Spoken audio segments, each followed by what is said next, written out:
swear, Call of Duty need to not put that fucking mask on that character. Because it makes me think I have it unlocked even though I don't.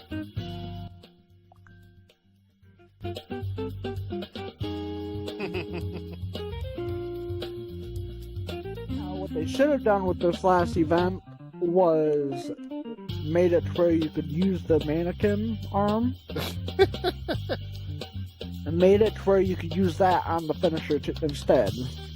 It might change based on the weapon it is if you have that as the finisher. Like, for example, what do you got left to do on this event anyway? This Operation Hell Ride. What do you got left on it? Because I think you got the loadout, not the loadout. You got the top 5, right? I don't know. I haven't even been paying attention to this because I've just been earning the money and this is a new event that I didn't even fucking know about. You don't pay attention to shit, do you? No, the fuck I don't. It's been going on for like the last 4 days. Well, I got about two more event challenges to do. Which one are you on right now? Are you on what is this one? I gotta purchase 3 UAVs. Yep, that's one's gonna be hard for you. And the last one you can't get it yet. But after you buy the 3 UAVs, you can do this at the same time. If you got like a bunch of money, but buy 3 UAVs and you don't even have to use them. Just gotta buy them. The next one is get loadout 3 times. It's really that should be easier. Yeah, but you can't get that one until you get the one before it first. You gotta buy 3 UAVs. That's what I'm waiting for. Let's get that done. You ready to go down? Yes. All right, let's party. I did say regular, but let's go casual. It'll be easier to do it in casual, especially. Stick it in regular, motherfucker. All righty. I'm outside at this point in time, so if I die, it's because I'm outside. Or if I die, it's because I've been having a Harambe. Where the fuck did my lighter go? Oh. It's not going to take me that long to do it, so... You could probably load in, and I could still probably be in the game. Oh shit, I can just wait, you know? With you. I can just wait. So you're well, ready. I know that, but I don't really like... That's how I am with a lot of shit in real life. Like, for example, if you were to hand me a joint or some shit, I'd wait for you if it's a joint. But if it's games, y'all might as well just go with them because I don't know how long I'm gonna take it or not. So, it depends on how much I smoke because sometimes it don't even fucking work for me half the time. Sit. For example, I'm gonna pack a fat ass boy. What's good?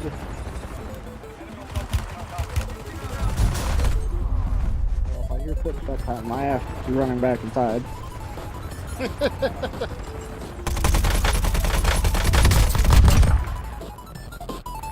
You know, right? Dusty. What's up?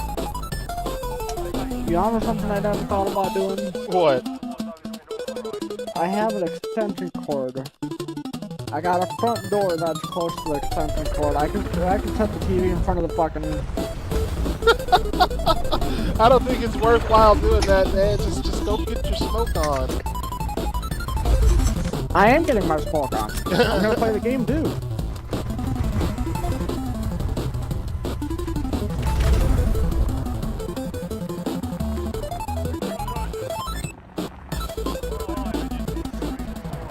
Alright, I guess we're going to drop on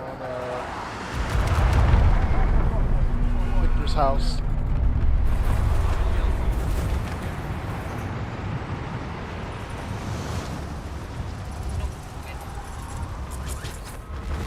That's not good. It's just a matter of completing the Xbox without unplugging it. Got one day off, I guess.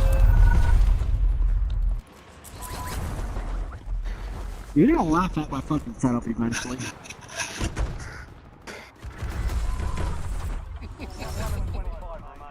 Oh, that didn't last long.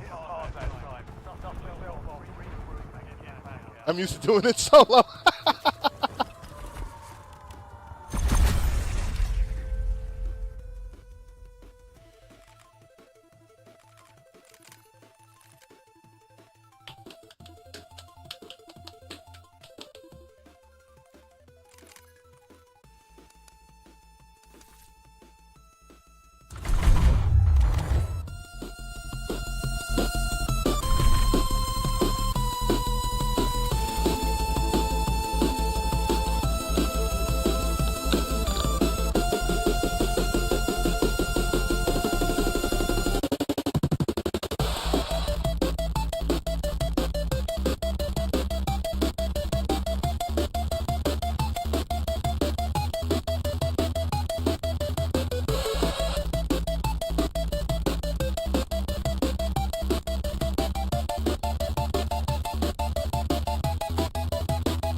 Here we go.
Good evening, I'm William Brandon. And I'm none of ours are away. On the news hour tonight, The future of TikTok hangs in the balance after President Trump and Chinese President Xi negotiate a deal to keep the app in the U.S. The Senate rejects stopgap measures to avoid a looming government shutdown. And a leading historian joins the ongoing debate over how to interpret the U.S. Constitution. We really have abandoned that very idea of amendment, the idea that it is our Constitution and that we are the authors of it. And by not changing it, we submit to possible abuses.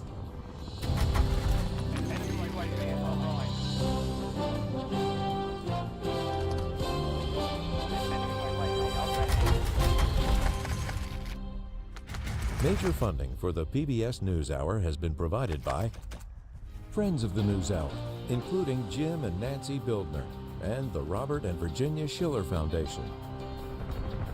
The Judy and Peter Bloom Kovler Foundation, upholding freedom by strengthening democracies at home and abroad.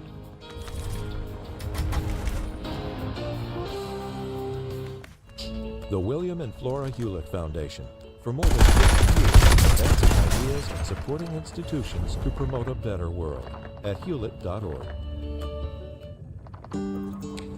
The John S. and James L. Knight Foundation, fostering informed and engaged communities. More at kf.org.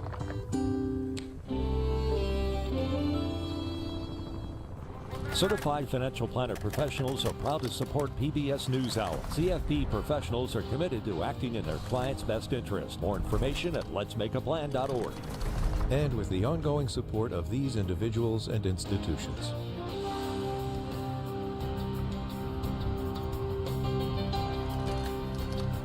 And friends of the NewsHour.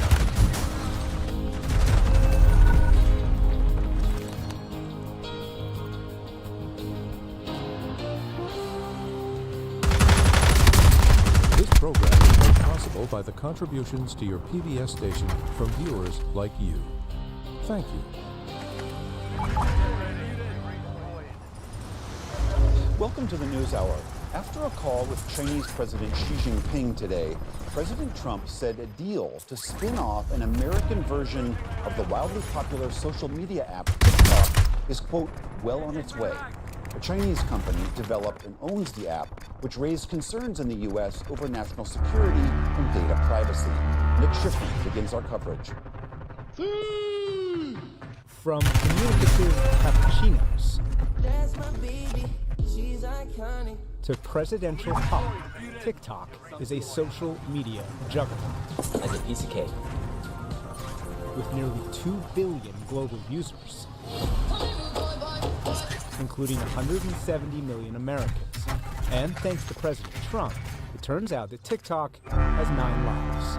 The young people of this country want it badly. The parents of those young people want it badly. Despite a law requiring TikTok to be banned in the U.S. if it doesn't sever ties with its Chinese parent company, President Trump now says he made a deal today with Chinese President Xi Jinping to save TikTok. We're going to have very good control. We have American investors. An official familiar with the deal tells PBS News that TikTok US will be controlled by a consortium including Oracle, Silver Lake, and Andreessen Horowitz. They would control about 80%. Chinese shareholders would control about 20%. There would be a new app. Oracle would keep all American user data inside the U.S. and be able to monitor and stop suspicious activity. TikTok US would have a majority American board with one member designated by the U.S. government, and the app's algorithm would be licensed from Chinese parent company ByteDance. That has led critics concerned that TikTok is built with an internal sleight of hand. How are you doing that? That the Chinese algorithm could allow Beijing to steal Americans' data and manipulate TikTok's content. This week, the Republican chairman of the House Select Committee on the Chinese Communist Party, Michigan Republican John Molinar, wrote, quote, "I'm concerned the reported licensing deal may involve ongoing reliance by the new TikTok on a ByteDance algorithm and application that could allow continued CCP control or influence." But it's not clear if there's even a final deal. Today, Xi Jinping released a statement that said, quote, "The Chinese government respects the wishes of the company and would be happy to see productive commercial negotiations." The details are really going to matter to understand whether this addresses the national security concerns that U.S. policymakers have been so vocal about. Sam Sachs is a senior fellow at Yale Law School and New America, focused on Chinese technology. So just having the data housed in the U.S. by a U.S. company or consortium of companies doesn't exactly answer who has access to the data, under what conditions does it flow out of the U.S. Same for the content. There are a lot of questions about who will be overseeing the recommendation algorithm, right? A license in and of itself doesn't tell us about how certain content will be promoted. She says the Chinese government's stance on TikTok has become more flexible because Beijing sees a TikTok deal as a step toward making a larger deal with the U.S. on computer chips, trade, or even about Taiwan. I don't think Beijing cares about TikTok, but I think they realize that they have a real opportunity here because Trump does, and they have bigger fish to fry. They may be using this as an opening to extract larger concessions. President Trump also announced today that he would meet Xi Jinping at the Asia-Pacific Economic Cooperation Summit at the end of October and travel to China early next year, while Xi would reciprocate, William, with his own trip to the U.S. Nick, thank you. We've also got our White House correspondent, Liz Landers, here joining us. Nick, a question for you, though. There has been this bipartisan consensus that there really is a national security problem with TikTok. Has there been any evidence that the Chinese government has manipulated TikTok in some way? So ByteDance is a Chinese company and has to respond to any Chinese government request for data from ByteDance. And the Department of Justice alleged that the company actually accessed the devices of American journalists via their TikTok apps in the past. As for the overall concern, William, as our story suggests, there are a few buckets. One is the concern that China could steal the data of Americans, and the deal, according to the people defending the deal, tell me that that's designed to be mitigated by the fact that the data of Americans is kept inside the U.S., firewalled off. The second concern is that the app could somehow deliver malicious software. And the critics of the deal who I talked to today say that, yes, that still could happen because this company, this algorithm, will still be Chinese, and that even if you had some kind of review of the algorithm, it's simply too long and too complicated to know that an American company like Oracle can actually find anything nefarious inside the code. And as an aside, William, all the experts I spoke to today told me that the legislation requires a complete divestiture from ByteDance, and this deal does not do that.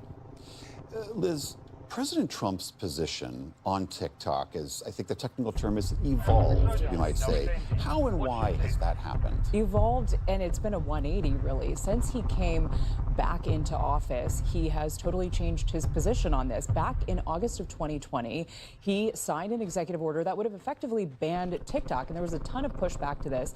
That was put at bay by some court orders. Congress took up the mantle on this issue in April of last year of 2024.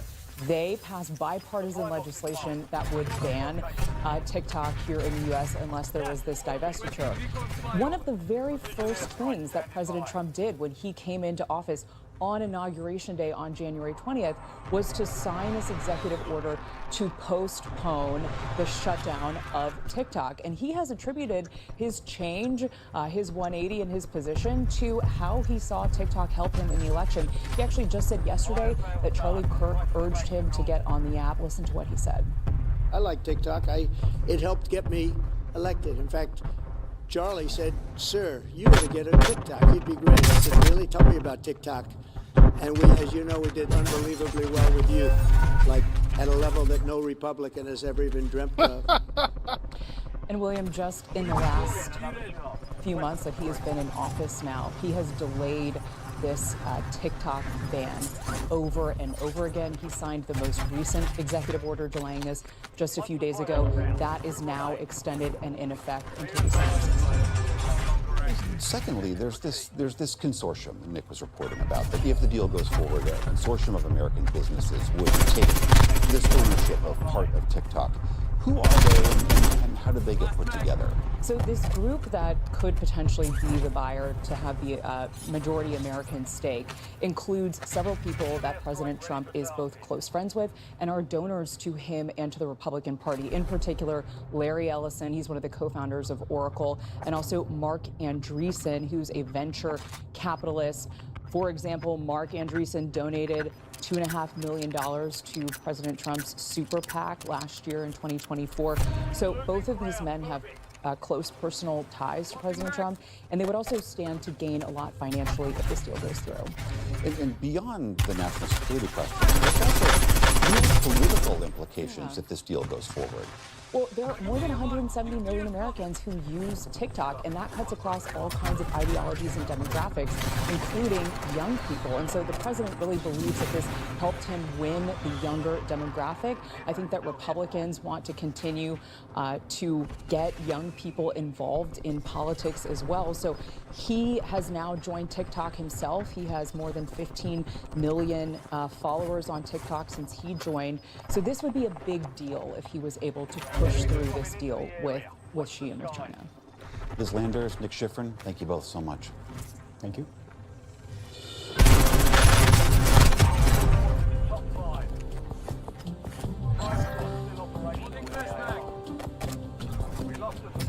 The day's other headlines begin in Atlanta, where HHS Secretary Robert F. Kennedy Jr.'s overhauled panel of vaccine advisors declined to recommend COVID-19 shots for the fall. Instead, the advisors recommended that individuals decide for themselves whether to get the vaccine. And they urged the CDC to adopt stronger language around the supposed risks of vaccination. The panel voted against recommending a prescription for the COVID vaccine. Previously, the vaccine was routinely recommended and provided to almost anyone who wanted one. Turning overseas, Estonia says 3 Russian fighter jets violated its airspace today. It marks the 3rd attempt by Moscow to test NATO's eastern flank this month alone. The Russian MiG-31 jets breached Estonian airspace near a small island in the Gulf of Finland, staying there for about 12 minutes. NATO jets from Italy scrambled to respond. Estonia's foreign minister called today's incursion unprecedentedly brazen. This all comes just 1 week as I was after turning NATO the fucking planes shot TV down around Russian to drones go in play Poland. outside with the The Xbox. UN is set to reimpose tough sanctions Did on it start to Iran rain? over its nuclear program after No, the Security Council today the chair opted wrapped not to the give cord Iran wrapped any around the relief. chair and unplugged the draft Xbox. resolution has not been adopted. And then when I It went to go failed turn the to Xbox obtain back the on, required number of the controller votes. wasn't wanting to turn on, so The I vote think the paved the batteries way are for dead. so-called snapback sanctions to take effect at the end of So the month. now I'm running That's a with return to wired sanctions that again. were lifted under the 2015 Iran nuclear deal. Iran called today's action pressure and intimidation, but said it was still open to diplomacy. Tehran still has 8 days to try and reach a deal to delay I'm going to those run sanctions. with today, right now. Just in time for the UN General It's Assembly the next Abra, week, the Senate ABR, confirmed former A1, National Yeah, Security and Advisor the Mike Waltz purifier. to be the U.S. ambassador to the UN. Waltz was Do you quietly know what the dismissed from purifier his is? previous job in May for mistakenly one of those adding a blueprints. journalist to a private KSV. signal chat where sensitive military plans were being discussed. Waltz now They fills fucked the up by last giving me the vacancy in President Trump's monolithic cabinet after the suppressor. prior nominee, Let's do this. Representative Elise Stefanik, Oh, you finally was earned it, withdrawn huh? from Surprised consideration you didn't get it so the that first she time could it help came out. preserve a slim Republican majority No, not in the, the House. the monolithic suppressor. President I Trump didn't have it signed 2 attached to it until proclamations today related I didn't to realize foreign I had it visas. unlocked. One of so them restricts entry It goes under for the like almost I still H-1B gotta visa work. program for skilled I foreign gotta workers work on unless leveling the up the gun applicant up pays a anyway. $100,000 So fee. In the Oval Office this afternoon, Which one are the you running president right now for also your main signed gun? an executive Oh, damn. order allowing expedited visa treatment via a new gold card program that will cost entrants Didn't mean up to to do that. $2 million. A federal judge has for So what now gun are you using? tossed out President Trump's ABR, yeah. $15 billion defamation my lawsuit current I think I might be against the too New York high. Times. In a scathing ruling, Judge Stephen is like Merriday my wrote, favorite "A gun complaint right now." is not So a we public got forum for 44 vituperation minutes and of invective, both level or XP a and weapon protected XP platform to rage against an All right, adversary." for double. He noted the lawsuit didn't even get to the So, first defamation count I'm also going to work against on the Times the until battle page pass. 80. Mm-hmm. The president's So team plunder has is been shall given be. a month to refile its suit. So what now? You want to do plunder? Separately, the Trump administration has asked the Supreme Court to halt a judge's order that let transgender and non-binary people pick their preferred gender on their own Why the passports. fuck are we listening to shit It's been about the Trump non-binary administration's and policy fucking to lesbos, require gay-ass stating a fucks? person's sex at Oh, this is birth just the news. on passports. And on Wall Street, Oh. stocks ended the week hitting I new just heard something all-time about highs after the Federal lesbians or Reserve some moved shit, to cut or interest trans rates. people. The Dow Jones Yeah, Industrial they in the Average news reached sometimes. a new record for the second straight I'm day. somewhat salty So about too did the trans people NASDAQ, right which now climbed 0.7%, because of the shit with and the S&P 500 closed out because its of sixth some of their positive week in responses less than with 2 the months. Charlie Kirk Still to incident. come on the Oh, what was wrong with their responses? Well, I know that, but one of their responses was to them basically laughing at them. Yeah, I laughed at his death too. Oh, you don't like him? No reason for me to. Oh, well, I just He's a didn't very really terrible. like the. He was a very terrible individual for a lot of people. He said a lot of horrible, I awful things, do. and he supported things that left a lot of people dying. So yeah, he That's wasn't the a only good thing I'm gonna say is I didn't watch him much. I'm just salty at the fact that they laughed at the death, because what if it was someone they loved, or what if it was their mom? Hey, then they'll just be sad about their mom being dead, but they can't stop other people from laughing. I just about it. couldn't see it in the way they seen it. So that's fine, but again, these are the same group But of people that when it's- other people die, yeah, it is what it is. people are gonna. He's like, up in heaven. I don't know, man. He think- wasn't. He may have said a lot of nice things. Well, about he's having God, dinner but with Harambe, or he's having Harambe. he is down there with George dinner with Floyd. Harambe. He is down He's there having with dinner George with Floyd. Harambe or Hitler, one of the two. Down there with George Floyd. Yep. Like he said a lot But of things here's one thing. that Christians do not believe and say, and he was very disparaging. Like I didn't really watch much. I wouldn't laugh at death. I wouldn't wish it upon anyone. oh no one wishes death upon anyone. Usually when it happens, it's like, look, it sucks that he died. His father, people are sad that he's dead, but based on the type of person he was, we don't care.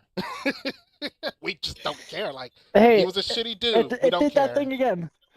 It did that thing again. It did that thing again where it said that we were loading into Team Deathmatch. Yeah, it did it to me too as well. Not today, but like recently. You seen it this time? I've seen it before. Yeah, You I've seen it too? Yeah, I've seen it before. Sweet. I guess it must be one of them random glitches. But yeah, the ABR is like my favorite gun right now. What do I call the ABR? I'm gonna hand the ABR to try out the loadout that I have for now.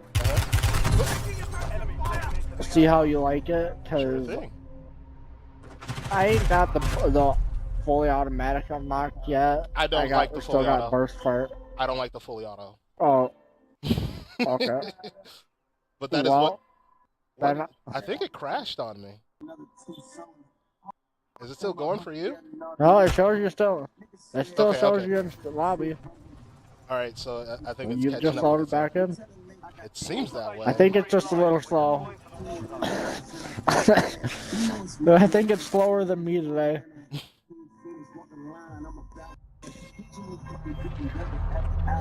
But yeah, apparently someone around the time that me and Mom went to bed tried breaking into the camper and my mom's car. That means time's getting way rougher. Way rougher. Well, I sat there and flat out told Mom today that I'm not going to sit there and be an asshole about this. I'm going to be blunt about it, because I'm not going to sit there and fucking risk my life if I can't sit there and protect myself with a gun. Because he could be carrying a gun and I might just be running around fucking ballsy as fuck with a knife. You know what? Why am I fucking thinking about it this way? I'm glad she thinks I has the potential to take someone out with a knife, but I don't. I think the best course of action would be more along the lines of like, maybe call the cops about it too. Make sure there's a report out there. Well, you see, where we live, we're way out in the country. I know. That's why you make the report, so they got something on file at least. Oh, so everybody's experiencing lag. Well, oh yeah, everyone is. I was dealing with it too. But,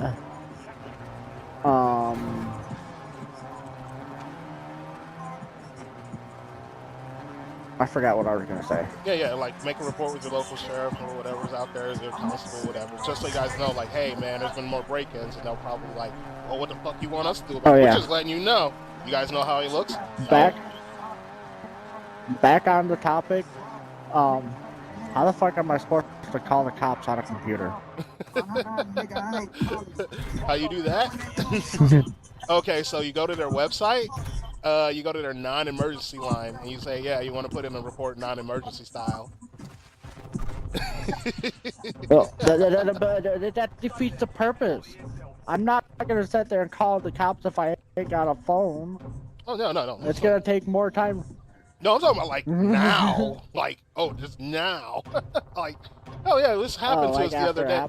Yeah, it's already happened. Like, someone tried to break in and stuff like that. You guys know what it kind of looks like. You guys can give a description. Also, you can talk to your neighbors, we don't too. Know. Also, still talk to we your don't neighbors, know what he though. looks like. Because it might be someone just going around trying to get anywhere. Like, this is a sign Well, I'm thinking about going over to the bar with Mom and have her talk with me to the guy to let him know that there's people breaking in the cars already. Yeah.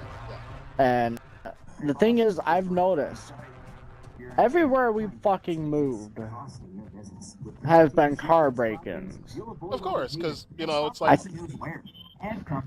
I think the bad luck is following me, man. No, man, it's just that's just like areas there where there's people at and a Dusty, lot of come people back are more. Oh, yes. Your Abra. Here, take this one. You might like it. Not sure if you will or not, but... Oh, no, this one will be fine. It ain't fully unlocked. Mine's not either on this I'll hold account. out years for now. I'm only at level 20. That one's got a monolithic suppressor on it. So does Let mine. me do an inspection. Gang twist barrel, quick draw riser. G grip. Okay, you got the G grip. That is a That is a bonus. The G grip is a bonus. I need to get that unlocked. That's what I'm working on right now. I need that to complete mine to be like my main account ones. Yes, I do. Oh yeah. We need to get our money up. One of my squad mates pissed me off the other day. I was playing Resurgence and had like a squad that was semi good, and I got down and I was trying to go back for my fucking guns, and some fat fuck picked up my fucking all chipped up out gun. So I was telling him to give me the fucking gun back because I wasn't nowhere near loadout and we didn't have a loadout at the time. Right. And my broke ass couldn't afford it. That's why you always do contracts. Speaking of contracts, you might be right on that, but how much do UAVs cost in this mode anyway? I don't know. Because you still got to buy 3 of them. I think it works in this mode. We'll figure it out. I gotta figure out where the nearest spy station is. We'll do the contract first, get more money. Oh, that's a dead end. I wouldn't be good at spanking people. Marco X found out the hard way. Every time I tried, I fucking went lightly. I was afraid of hurting her. Oof. Because when I'd go to slap the ass of my first girlfriend, I'd fucking go full force. Oh no. That would happen every now and then. Let's see, what am I thinking? Shit. Are you there? I'm still here. What were you gonna say? You were saying you did that or some shit? I know. I'm trying to remember what my brain was at, because now my brain is full of like, what was I doing? That's right. Yeah, I'm trying to figure out how much the fucking... Oh yeah, buy station. Oh, that's right. How much they cost? So 60,000. 60. I think if I get over there, we got enough for 3. That's 1. That's 2.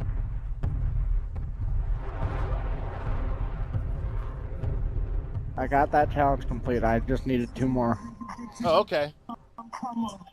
So now I gotta buy a loadout 3 times. How much do those cost? Good question. I don't know. I forgot to check. I don't think we have loadout in this one. We do. I don't know if you can buy them. No, we don't. We can't buy them. Well, we can buy Specialist perk, which I'm happy about. It just costs so much. Seems counterproductive. It just seems counterproductive in a mode. Right. Where your point is getting more money. But the thing is, though, like, if we do the casual and we get the bio and get like that key card, that's 1 loadout. And you get that one, and then we get the one that's over at the other house, that's 2 loadouts. And when the real regular loadout comes, that's 3 loadouts.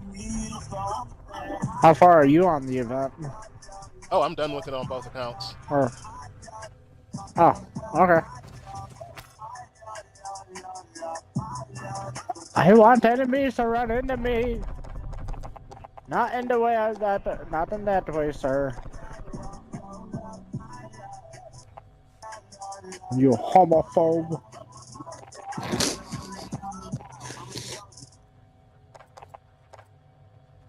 I am running to Narnia. We should have just traded both guns. I thought we did.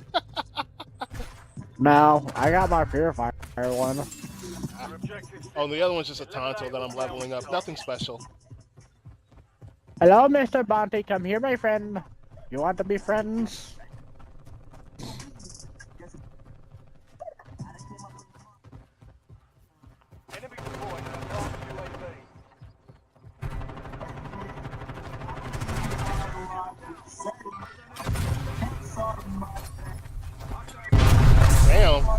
Damn.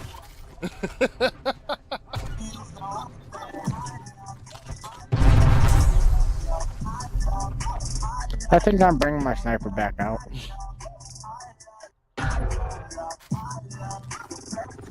Where did we die?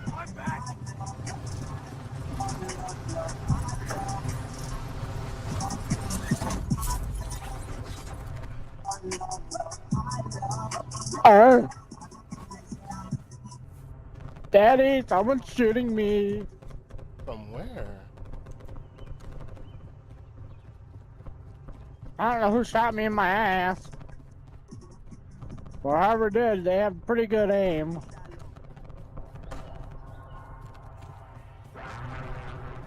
I don't know where the fuck they at.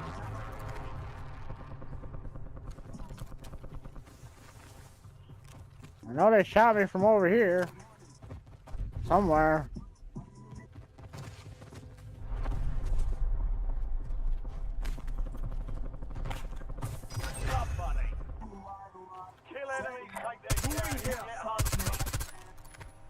Enemy advanced UAV is moving. Switching mags.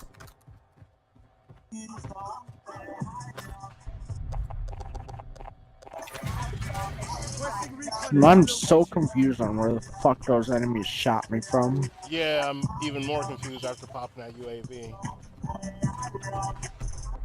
2 on my mark. There's a whole Now I'm not confused. I think I found them.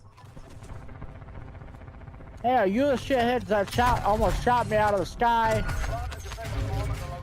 Are you the fuckers? Prepare for contact.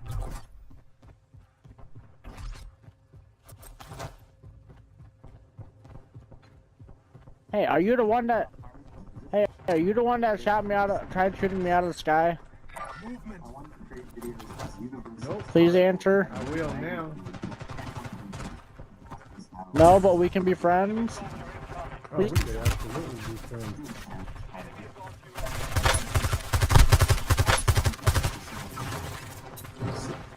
That was nasty. Is that a soul render?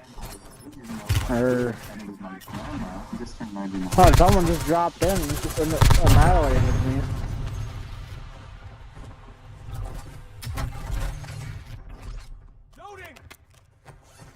I'd grab that drill charge and place it up, throw it up in the ceiling. We forgot about drill charges, didn't you?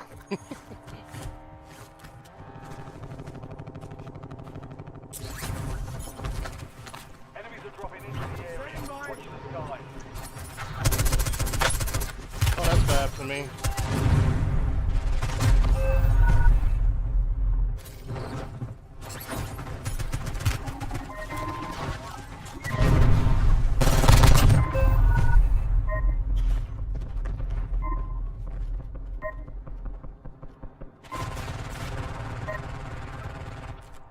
Oh, you hopping little bitch.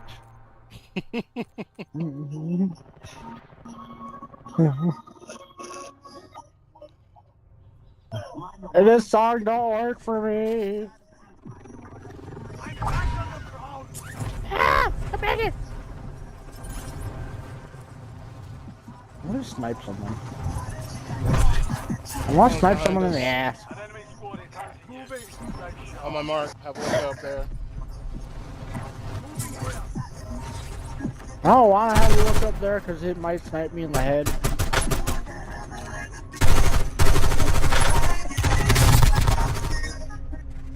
Peekaboo!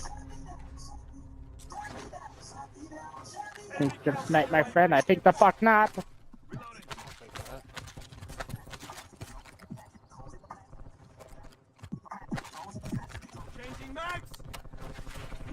He might drop that. Do with the fucking...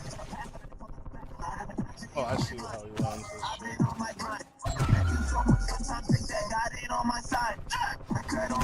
I got sniped.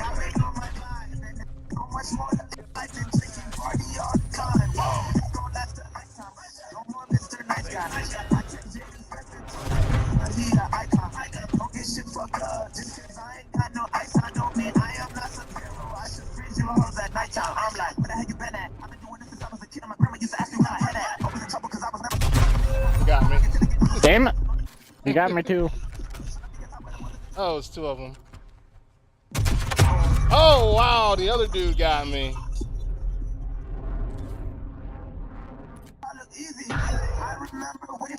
Are we gonna go down that easy? Always. Probably. Gotta find I don't know where the fuck we died at. Well, they spawned us close to the guy with the most money, so maybe it's a sign. So, you know, let's go jump this guy. I don't want to jump that dude. I was having fun with the black guy over there. He told me I could be his friend, and I shot him in the ass.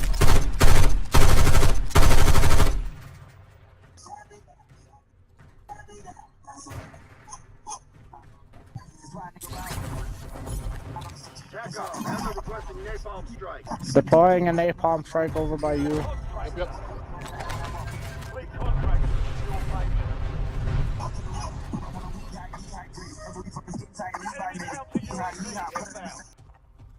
It'd be better if my controller didn't fucking die on me all the time. Fucking gay bitches. I wish I had infinite batteries. God damn it, I'm gonna fucking steal a fucking panda's nutsack for this shit. Motherfucker! This wire is gonna get fucking cut. Oh no. Alright, I'm back. What? Did he take you out? No. I switched to a really, really shitty gun that I'm never gonna ever touch. Unless they do some serious retuning of it. That's right, run you little bitch. My mom always told me to do what you love. She's my hero. I constantly call her. You're stuck behind that house, ain't ya? Enemy UAV is online. Call it getting there because they appreciate mother tongues of Africa.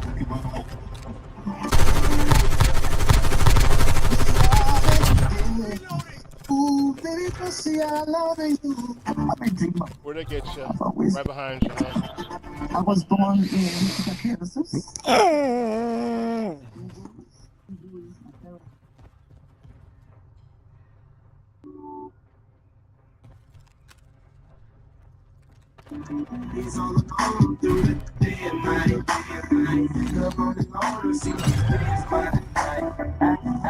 I'm gonna make it where they can't. Never mind, they can hear you this way. Yeah. What the fuck am I thinking?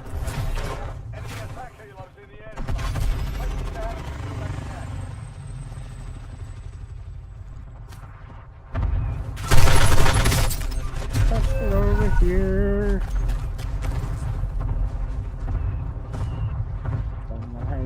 The sniper.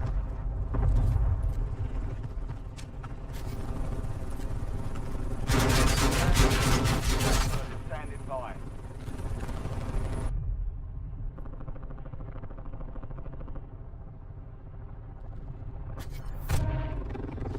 I'm back. I'm just hit.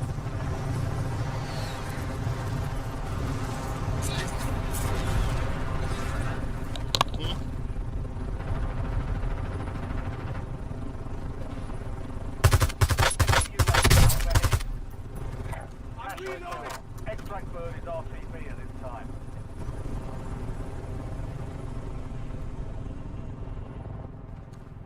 Enemy dropping into the AO.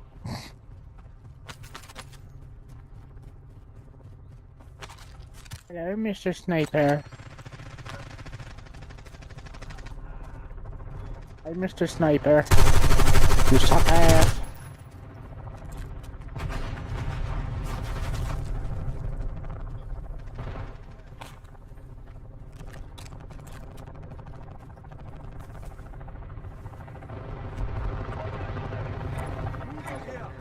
Cancel that.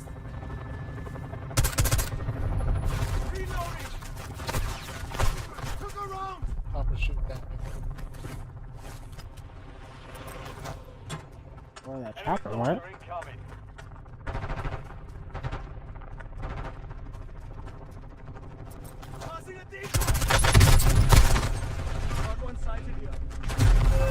Oh, damn.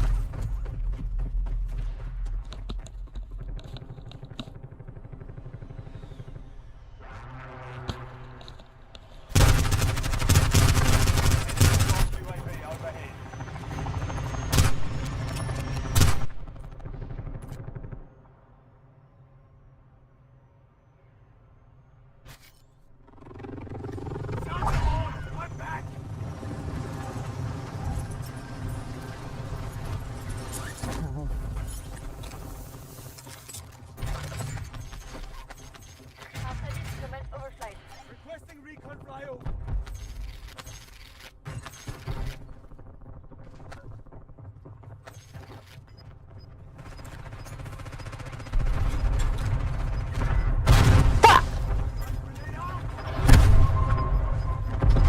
I had no ammo.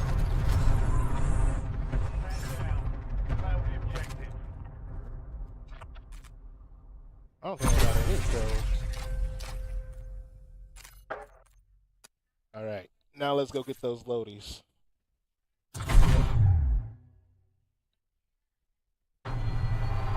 Now to resurgence so we can buy Lodi. That's exactly what I just... Yeah, we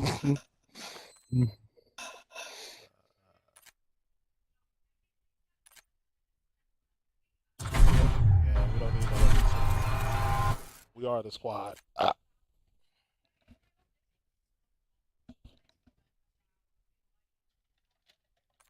I had to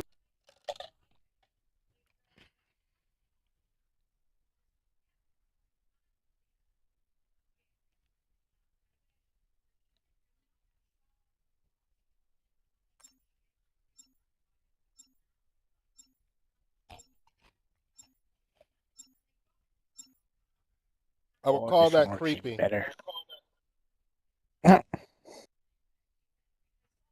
I would call that creepy, honey. Oh, what creepy? Like a Santa Claus thingy. Oh, the elf on the shelf? No. It's a bit different. A little bit different. Use this time for some target practice. Oh, damn. Real things coming soon.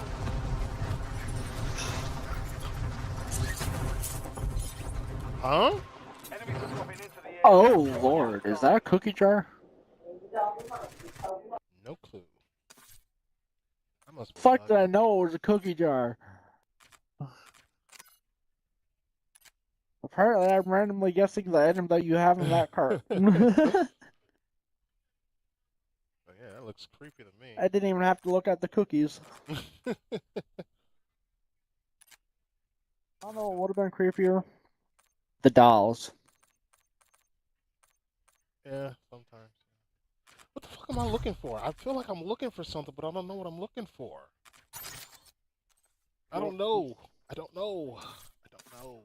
I'm just gonna go to the next game. How many more minutes you got left? Battle pass thing? 15 minutes. 17 minutes. 17 minutes for the battle pass, or 30 double minutes for the XP. battle pass, Yeah. 17 for the weapons. Right. Yep.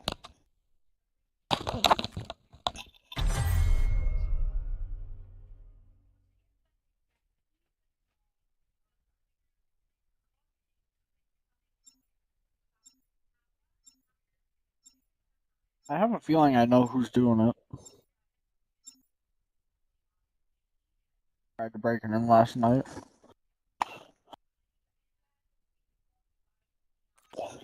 But I don't know yet. I gotta get more evidence.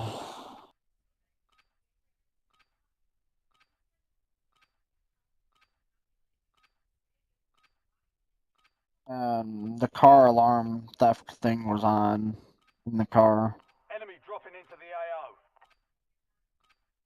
Check weapons and gear. We're holding for deployment.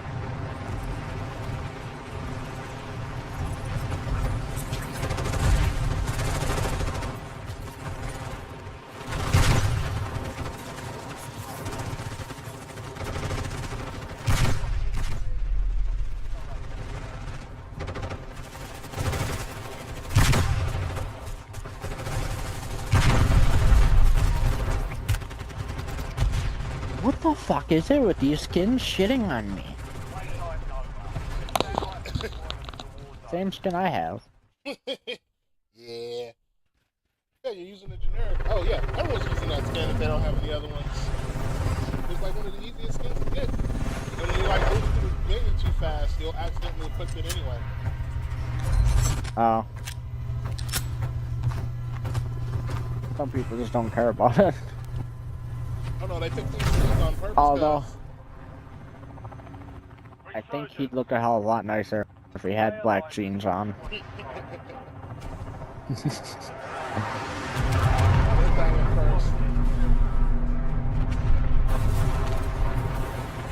I'm hitting Grandma first. Oh wait, she might smack the shit out of me.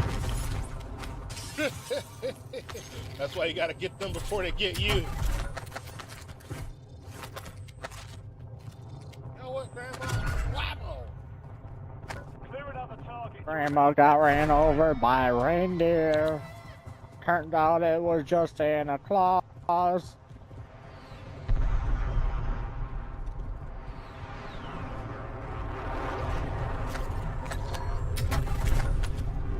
Requesting recon above. There's someone out in the water. All bounty targets are KIA. Well done. I'm about to beat Jesus.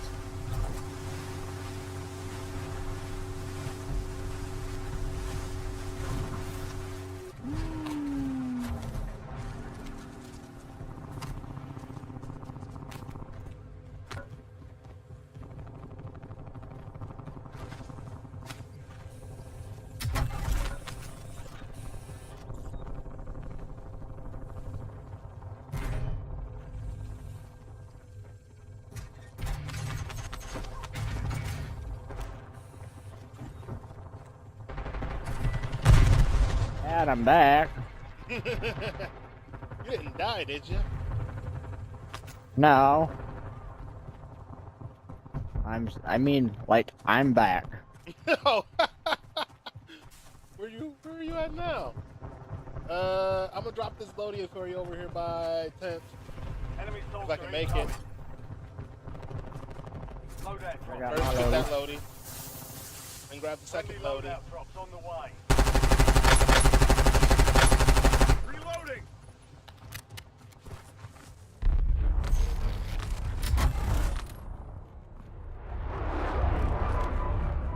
Up the missile. Okay, fine, you fat fuck. Stay down here. My character. It wasn't fucking wanting to climb the thing. Alright, cool. All you gotta do is get up one of these 3 loadouts. You've got a loadout drop. You already grabbed the loadout on 1. Alright, that's loadout number 2. Get it? I'm grabbing all 3 of them.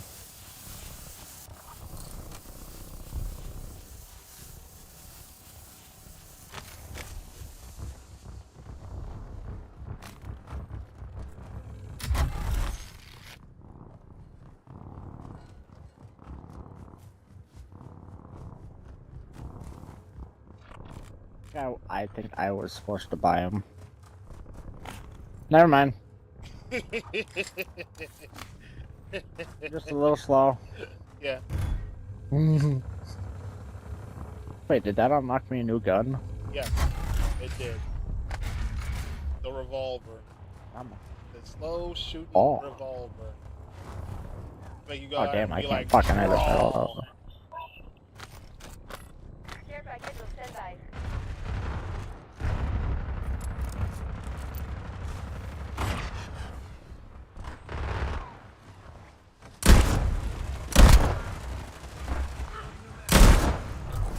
Going over by control. Yeah, I got stuck between a rock and a hard place. Oh damn. What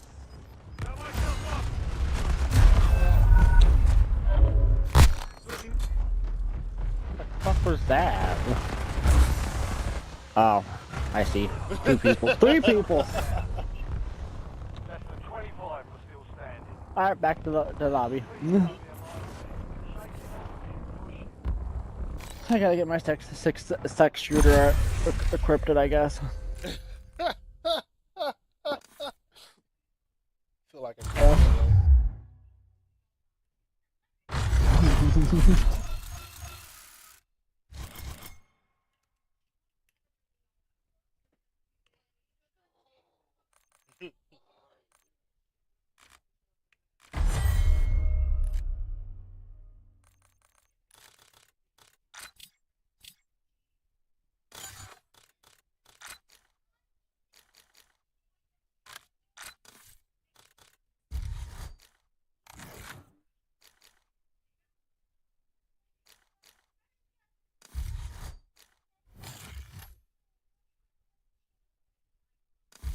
Alright, I'm ready.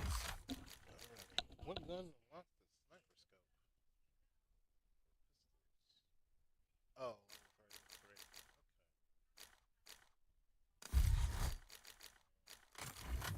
Oh, I got the new skin too. Yep.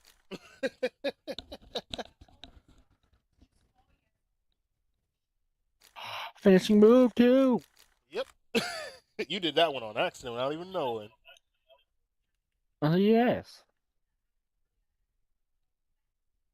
I haven't got started on the fucking zombie essence things because I don't really use it.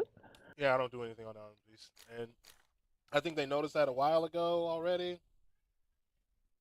I think they noticed that. And them noticing it was them gave. Basically them going like, okay, we're only going to give gobble gums because nobody plays this shit for real. Like some do, but Some can't even afford it, like my bitch ass. Where the fuck did my vape go? Yo, bro was about to have an aneurysm. Ah, yeah, vape. Which vape are you hitting on these days? Freeze? one that my buddy found in a plastic bag inside a dumpster Yo. that was full. I cleaned it off with rubbing alcohol. Yeah, that's weird. I cleaned it off with rubbing alcohol. All the time, like around my work, I'm like, what is with these kids? Do they just buy them and be like, ew, they don't like it and then toss it? It's always like mint flavor too for some reason. With me, I don't care what flavor it is. The flavor I've been looking for is mint. So if you find any mint, send them my way. Values are better for society. Alright, so what are we doing now? We're going back. Yeah, we're doing back. Clicking on this link right now, so you But right now, I'm running with the Fogger frozen watermelon. Plus, I got a Rift Bar and Solaris. That's blue slushy, and this one frozen watermelon again, or watermelon ice. Have you ever used the ABR with the iron sights? My view on why evolution is fact. I want to first The ABR with the iron sights? From a scientific perspective, there's no such thing as fact. Didn't know that it had iron sights. There's only that You gotta which unlock makes it. sense in light of the current evidence that is at hand. And we must be open. I gotta level it up to say 20. Don't worry, I'll let you. Or I'll just steal your gun. Whatever it happens to be. The fact, let's put aside this notion of fact, it's not very helpful. Ooh, I got a pair of pliers. I'm looking.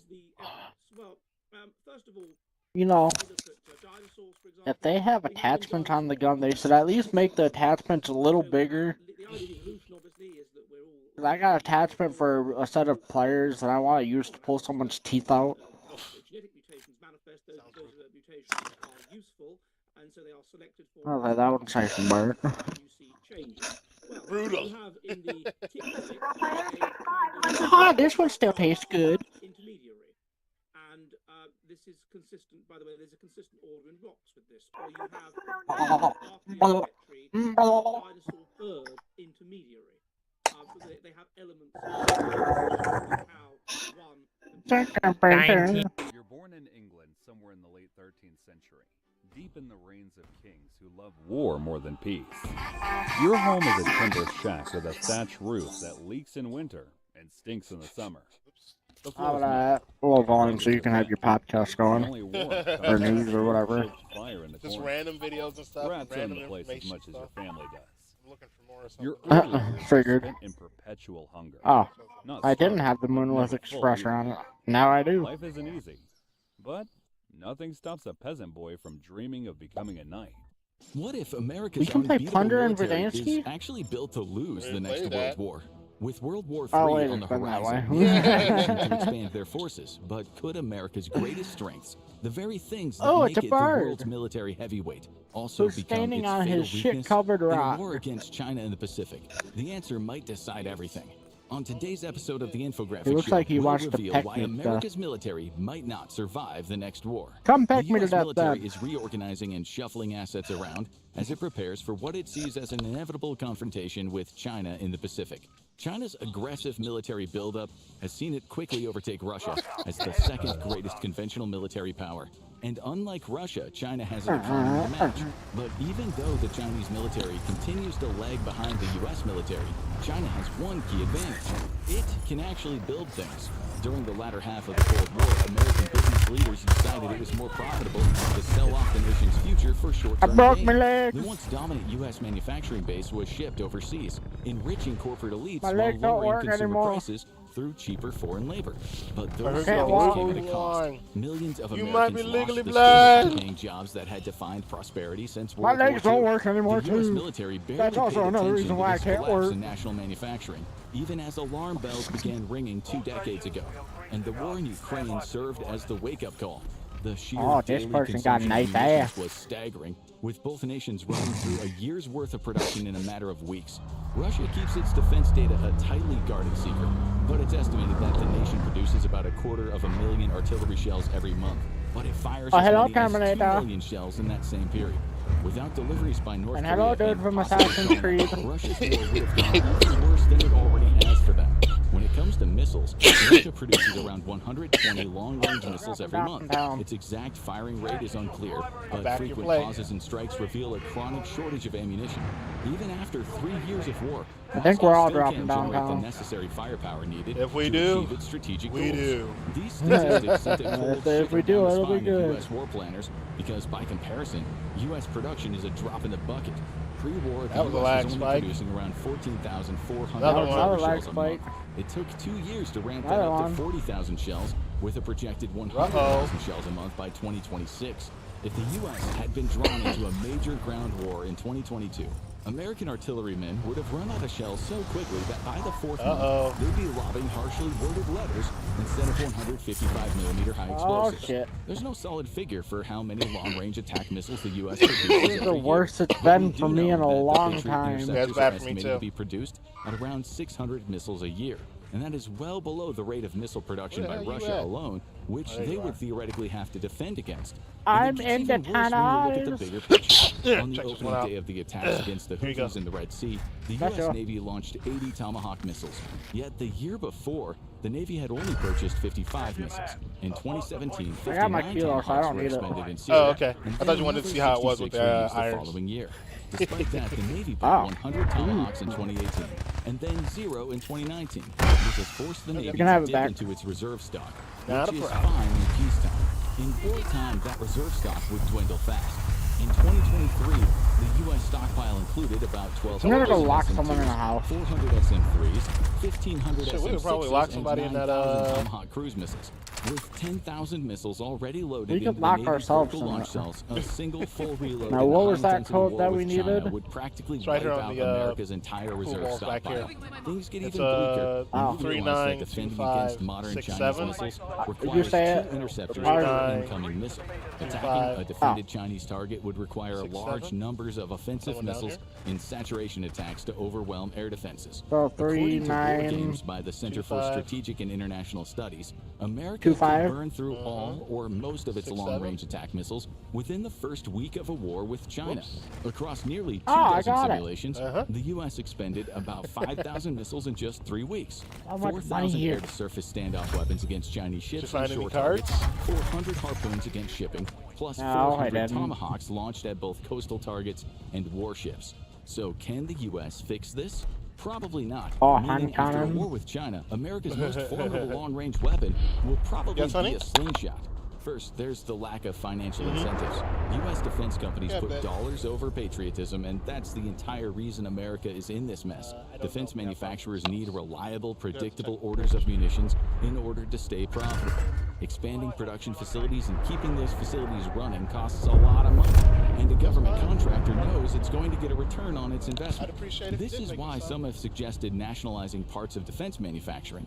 Another idea is for the U.S. government to fund a massive expansion of production capacity and then pay to keep those facilities mothballed until they're needed. It could have been done. In fact, the defense industry itself recommended it after the Cold War. But the problem isn't just with the production facilities that don't exist. It's also with problems related to American supply chains. U.S. shipbuilding is the best example of supply chain constraints, with new Navy ship production rates ranging from 1 to 3 years behind schedule, depending on the class. And this is another reason that the U.S. military likely won't survive the next major war. American naval and air losses in war with China are expected to be severe. And that's a problem because the U.S. already can't replace the ships and aircraft that are desperately aging out of service. Virginia-class submarines were supposed to reach a production rate of 2 per year by 2028. But the Navy is only managing about 1.15 annually. Arleigh Burke destroyers are retiring, yet their replacement, the Constellation class, is already over 3 years behind schedule. The first ship is unlikely to be operational until the end of the decade, and even the new Ford-class carriers are running 2 years late. I'm At looking today's for the key shipbuilding rates, card. It would take half a century just to replace 50% of the losses Does it even from pop a up in these prolonged war modes? with China. And without its Navy, America's It ability does, to yeah. project power Oh. collapses. Simply put, without its ships, the U.S. is no longer a superpower. The problems affecting shipping are the same problems affecting missile production and, well, everything else. These supply chain issues are endemic to the U.S. arms industry, and amongst the many problems is a basic lack of space. U.S. shipyards are inefficient and dated, made to build ships from the mid-Cold War period, and difficult to install new technologies into. They are also far too small. China's largest military shipyard could fit all of American shipyards inside of it and have room to spare. It has 13 major shipyards capable of building military vessels, but 300 that can build both civilian and military ships in an emergency. Most American shipyards can't handle both civilian and military production. Make it laugh, Investments into shipyard modernization and expansion, but that only reveals a second, deeper supply side problem, a lack of skilled labor. And I want a whole and not been competitive relative to the labor required since the end of the Cold War.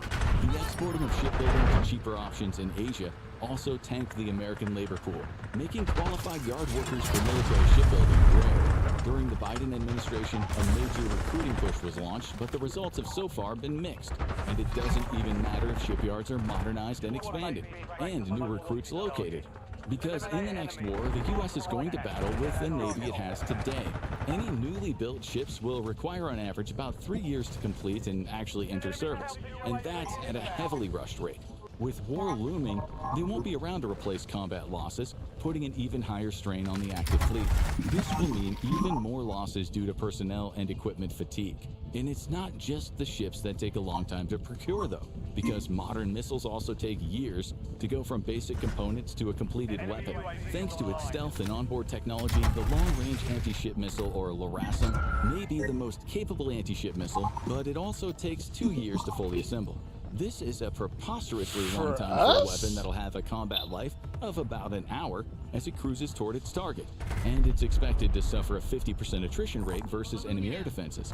It doesn't take a genius to see how, in high-intensity conflicts, the U.S. simply can't wait 2 years for replacements. A major supply-side problem for ships, missiles, and aircraft are supply chain bottlenecks due to single-source suppliers.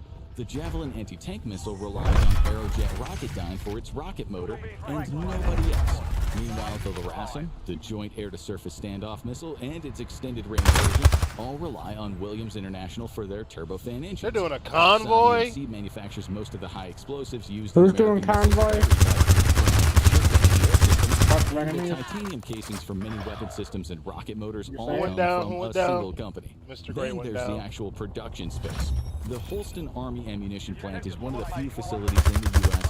capable of producing the specialized explosives used across American weapon systems. Likewise, Lockheed Martin's Pike County Operations Plant in Troy, Alabama, is one of the nation's missile testing and assembly, including the Javelin, Terminal High Altitude Area Defense missiles, and a variety of other air-to-ground missiles. Any sabotage or direct targeting of these facilities by long-range ballistic missiles means an effective end to U.S. missile production. America has given itself a single-source failure point, and it lacks resiliency. Many suppliers have moved operations overseas to nations unfriendly to U.S. interests, putting continued supply during wartime at risk. Globalization also means that few weapons are produced in a single facility. Where the fuck did I die? Doing the majority of the fighting in any war with China, and yet the U.S. relies on over a dozen other nations to produce components for the aircraft. While these nations are currently friendly to the U.S., it creates vulnerabilities that can be targeted by hostile actors, either through kinetic action or diplomatic pressure. And if the U.S. continues down the path of isolationism, those nations may decide to stop supporting the American defense industry exactly when the U.S. would need them the most. Complicating matters even more is China's near complete monopoly on rare earth metals, which are critical for modern weapon systems. The U.S. once produced a significant amount of rare earth metals on its own, but again, these operations were moved overseas. Investing in extraction and refinement today is not only a lengthy process, but a very costly one. New U.S. companies can't compete financially with China on the global market, making the U.S. military their only reliable customer. This bottleneck restricts the expansion of U.S. mining operations. Fuck it. In the air tonight. Keep producing and refining rare earth metals even in the middle of a high-intensity war. China is also the undisputed world leader in metal casting products, or turning mined metals into casts that can be used to build things with. China has over half of the world's casting capacity, while the U.S. has a meager 9.75% capacity, despite once being the world leader. As war intensifies, Chinese tanks and ships will continue to roll off assembly lines, while American production will be hamstrung by a lack of cast products. But this isn't the only issue for America. 7 other materials are listed as critical vulnerabilities by the DoD. These include I think I want taco aluminum, salad. other metals, semiconductors, missile propulsion, high-temperature materials, and microelectronics. If the U.S. tried to ramp up production, it wouldn't just have to overcome all of these supply-side challenges. It would also face a harsher reality. By the time production These ramps, sneaky the little war might bitches are already be fucking over. fat. I'm just gonna start bullying people now. The U.S. wouldn't be capable of serious resupply until 4 years after I ramping up would. production. That's So just by me, then, though. U.S. ships and aircraft would be a little more. Well, it's how I am now. America's I'm doing just gonna such a start bad bullying job the of enemy arming players. itself that Air Force Major General Cameron Holt pointed out in 2022 that China was acquiring weapons 5 to 6 times faster than the U.S. Granted, China is Yeah, no, still not going technically there. in the catching up stage, so this is expected. But what is of serious concern is that China is very incentivized to use that mighty industrial capacity to roll straight through the catching up to open warfare.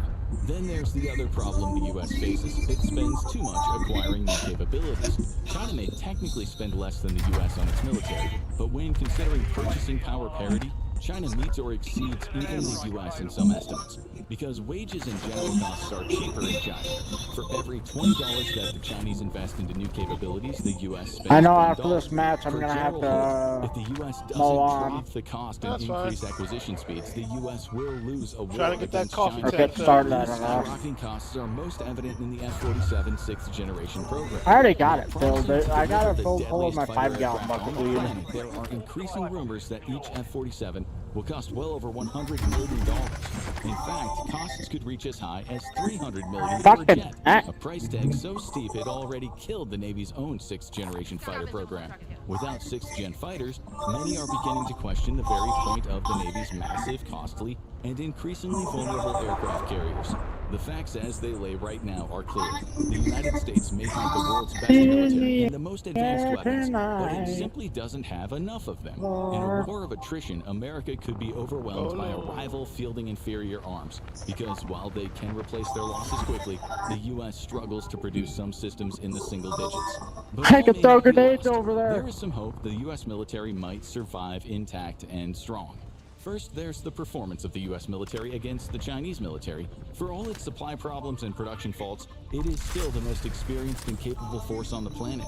China, meanwhile, remains inexperienced, having only recently unified its military branches into a joint force structure that still has no combat experience under its belt. Chinese troops were only recently allowed to join UN peacekeeping operations. In one high-profile incident, they abandoned African civilians, retreating to the safety of a UN base, where dozens of Chinese soldiers repelled the insurgent assault from Hey, the Mr. Gray, The look at the incident other highlighted building. the There's lack of 4 people assertiveness, over there. confidence in their own abilities, and the Chinese junior officers and NCOs don't have the training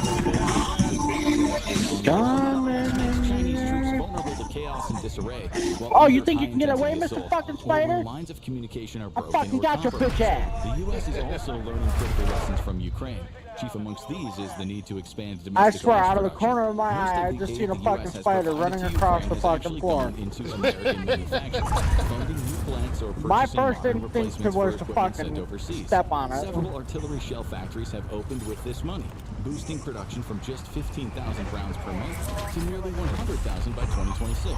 At the same time, newer and more capable versions of weapons sent to Ukraine are steadily refilling U.S. stockpiles. But here, the U.S. has another advantage China doesn't. As the U.S. This acquires bitch is more cheating. weapons, it's also getting the benefit of gathering battlefield data. I gotta see from if I the use actually of get... these Oh, weapons yeah, against I got that modern threats. motherfucker. Data gathered from Patriot interceptors of Russian ballistic missiles He did has that. already been integrated into American Patriot batteries, increasing their effectiveness I killed the against spider. future threats.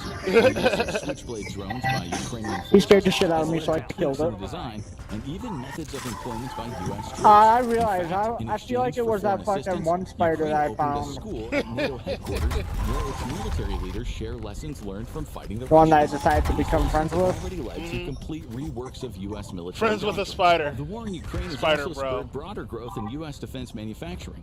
Lockheed Martin is That expanding dude's its fucking production, cheating while again. Aerojet Rocketdyne is boosting rocket motor output. Look at the same name. time, Congress has zeroed in on the dangers of single sourcing critical components, pressuring contractors to harden their supply chains. Why do I keep going back to this Lockheed Martin and fucker? Boeing have added new suppliers, and Boeing has even invested This is its where own they just keep funds into spawning you. It's expanding like, there's my production of skull. aircraft and I'm gonna go missile break it. And yet, America's partisan gridlock threatens to derail these industrial I'm gonna go reforms. smack my head off a fucking building. Bill, delayed for more than half a year, directly impacted U.S. manufacturing. Alright, where's These that building I provisions was died funding at? to boost Alright, Patriot I'm missile locked interceptor in. production by 100 units per year. The delay effectively erased 6 months of progress on what could be the single most important air defense missile You got one future dropping war in with on China. you. The next Great War will not be a repeat of World War II, with replacement weapons being You're cheaper a than little manufactured. Did you just With like F-35s warn him costing you were between coming? $110 and $136 million each. I didn't know Factoring I in was ancillary warning. costs, even a relatively But I modest know I attrition was rate warning could spell Mr. disaster Gray for that the someone US. was And with dropping in defense behind him. manufacturing so anemic, America would take decades to recover from Or a trying high-intensity to. war, during which it'll find itself a very small fish in a very dangerous pond. And if I'm gonna America's continue military landing might on that not fucking survive the roof. next war, the big question Mark is, it. who is preparing for it? Find out in China's World War III I would, plan, but I got or click wires on on this video it. instead. Oh, I know this roof.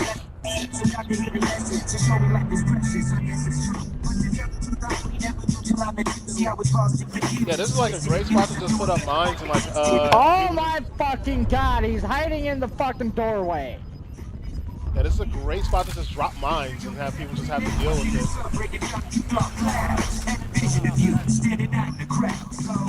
Yep, that's the same technique. I'm going to mow on. This Call of Duty is fucking gay. That moment when Call of Duty pisses you off enough where you just mow on instead. Nah, I don't get pissed off at it. Well, I I don't think just you did it to me because I get pissed. I don't think you've ever seen me like rage. The worst you've seen me do is like, oh man, that guy got me good. I need to be better. Nah, I'm just giving the enemies fucking fun time to have fun. My reaction is always gonna be a fun for them, I guess. What do we got here? You have a good day. Alrighty. I'm gonna figure out what to do for the rest of this day. What's the goal?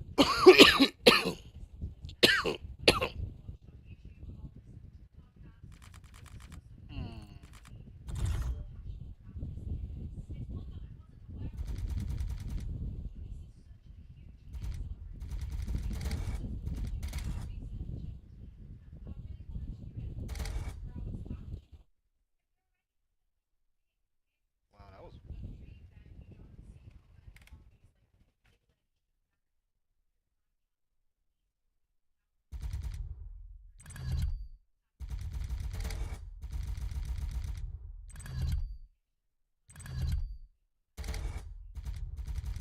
not bad for a couple of days.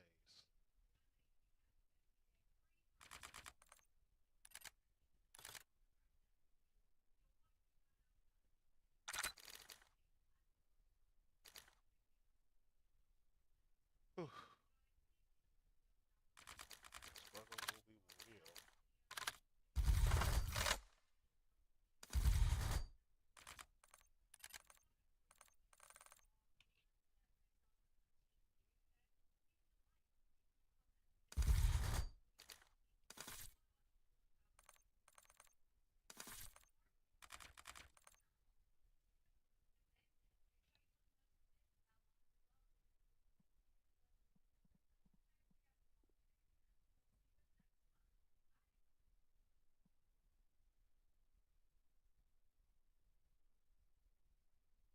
America is facing a crisis. Everywhere you look, the headlines talk about worker shortages and not enough people to keep the economy running. But what if the real danger isn't too few workers, but too little work? What if millions of Americans went searching for employment only to discover there is nothing available? On today's episode of the Infographic Show, we're asking why the U.S. might actually be running out of jobs and what that means for the future of work. While the U.S. economy is generally doing well these days, the job market in the U.S. has people worried. the job growth estimate has been downgraded, with totals for May and June being revised down by a combined 258,000 jobs. Employers added 250,000 fewer jobs in the second quarter of 2025 than they did in the last. In fact, some analysts are saying that this is the worst job growth observed in decades outside of a recession. A lot of people will say, well, of course we're seeing fewer jobs. The AI revolution is here. But it's actually not that simple. Artificial intelligence is playing a part in the shrinking job market, but it doesn't tell the full story. So why is the US running out of jobs? Let's start with one of the simpler explanations. The rise of remote work has changed the playing field for American workers. The 2000 US Census found that just 3.2% of American workers, about 4.2 million people, worked from home. By 2020, before the pandemic, that number had more than doubled to 7.3% of the labor force, or around 11 million people. Then the lockdown hit and remote work exploded.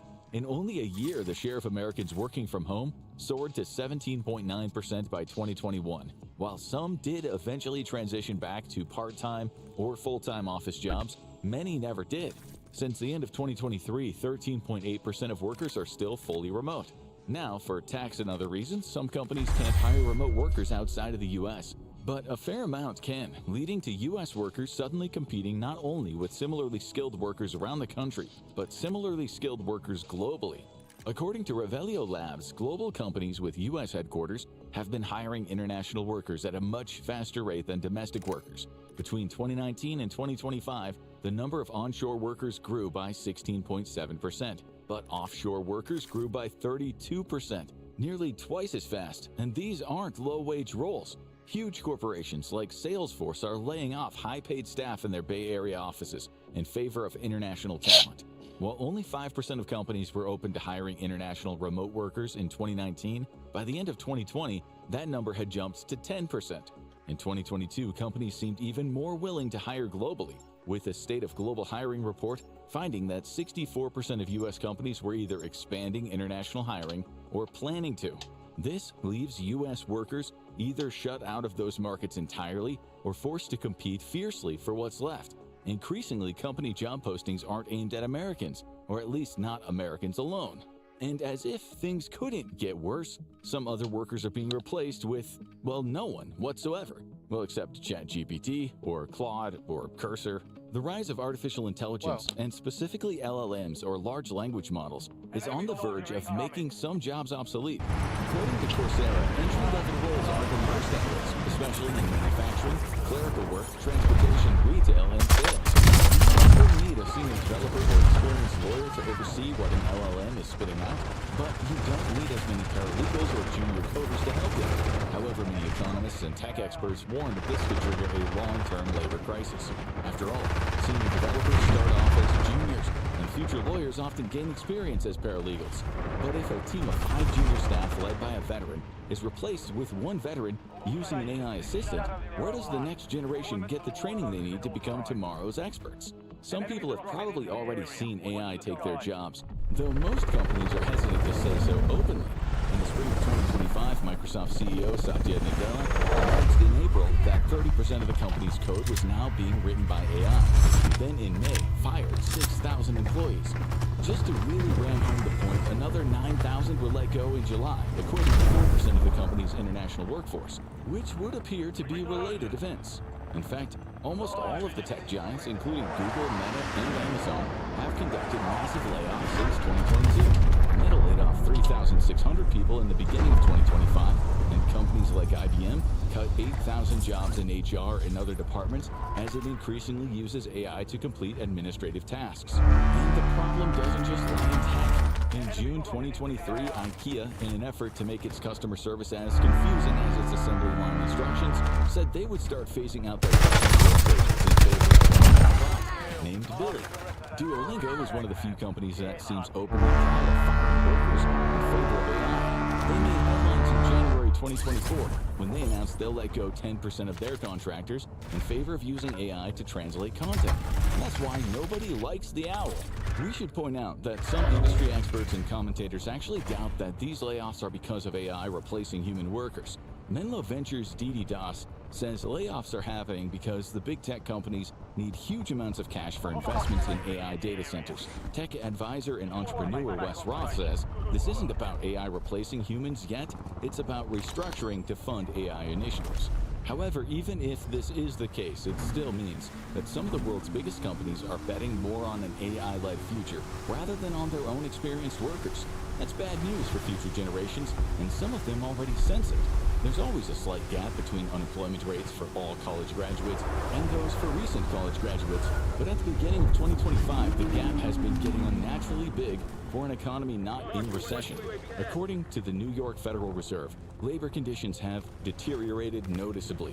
While the unemployment rate for all college graduates is 2.7%, the rate for recent college graduates, 22 to 27 years old, was 5.8% in March 2025. That is higher than the general unemployment rate of 4.2%. It doesn't even matter how good of a school you go to. Harvard Business School told the Wall Street Journal that 23% of its MBAs actively looking for work were still unemployed 3 months later.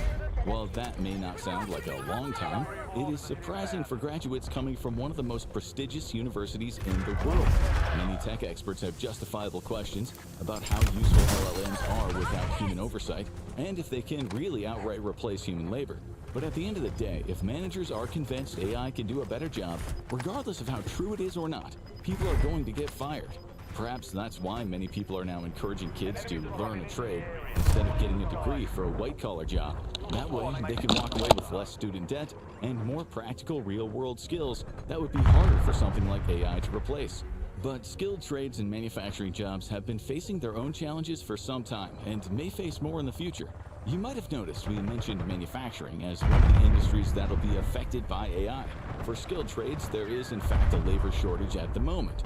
But learning a trade may not be enough to grab a job in construction in the coming years. According to Just Construction Specialist Recruitment, the best contractors are no longer just hiring based on tools in the belt.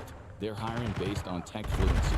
Tools like layout robots, drywall tapers, used to handle repetitive taping and mudding, and rebar tying machines are already common on job sites in the US and UK. The prevalence of automation and robots on construction sites, as well as in other trades like plumbing and electrical work, are only expected to increase in the future.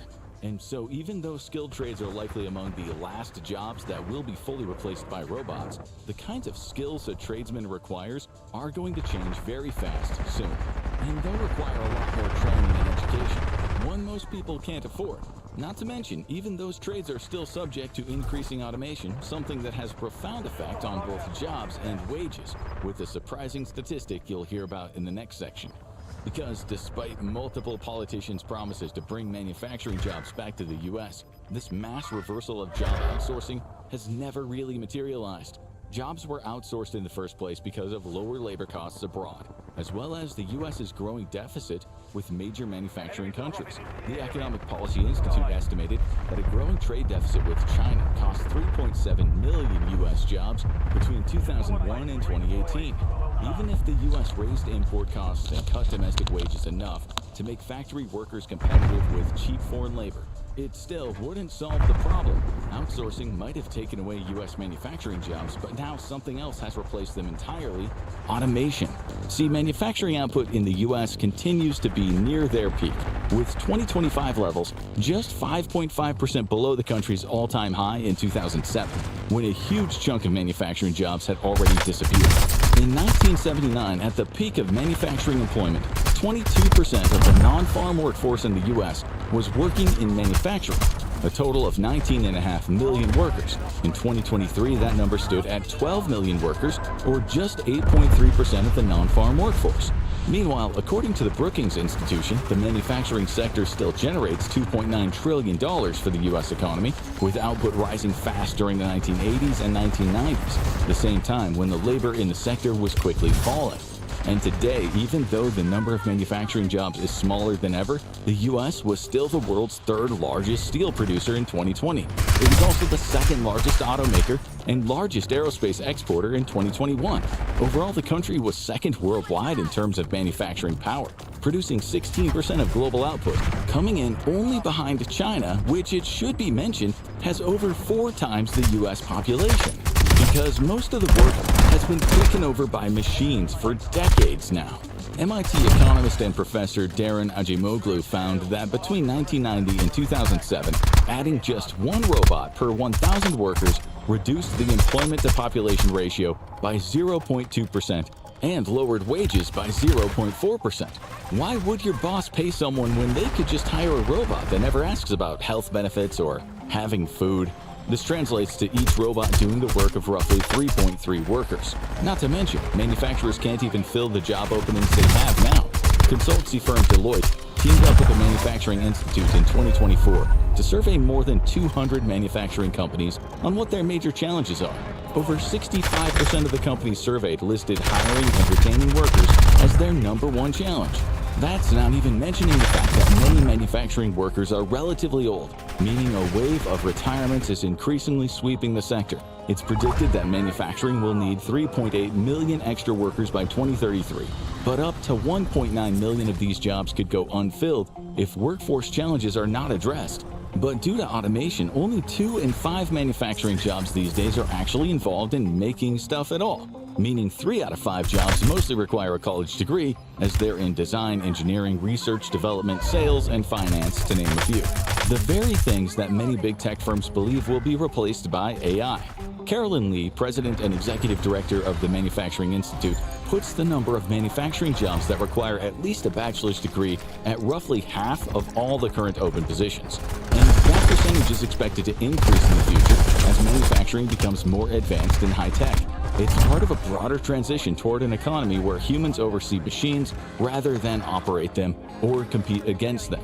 But what about in-person or at least customer-facing service jobs? Customer service, retail jobs, food service, taxi, and Uber drivers. They are all gone.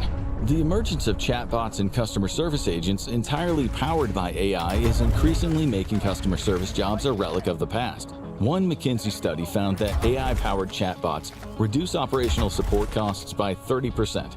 The unspoken part of that study is costs are reduced because people are fired.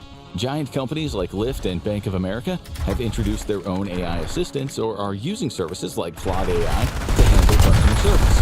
Lyft found that replacing human agents with Claude reduced resolution times by 87%. Meanwhile, Bank of America's Erica chatbot has handled over 1.5 billion customer service interactions. Self-service kiosks at retail stores and fast food chains, in addition to self-service checkout counters in supermarkets and big box stores, are decreasing the need for customer-facing service jobs as well. According to RestroWorks, the number of restaurant kiosks installed worldwide between 2021 and 2023 increased by 43%, reaching 350,000 installations, over 1/5 of them in the United States. By 2028, the number of kiosks is projected to double to 700,000 units internationally.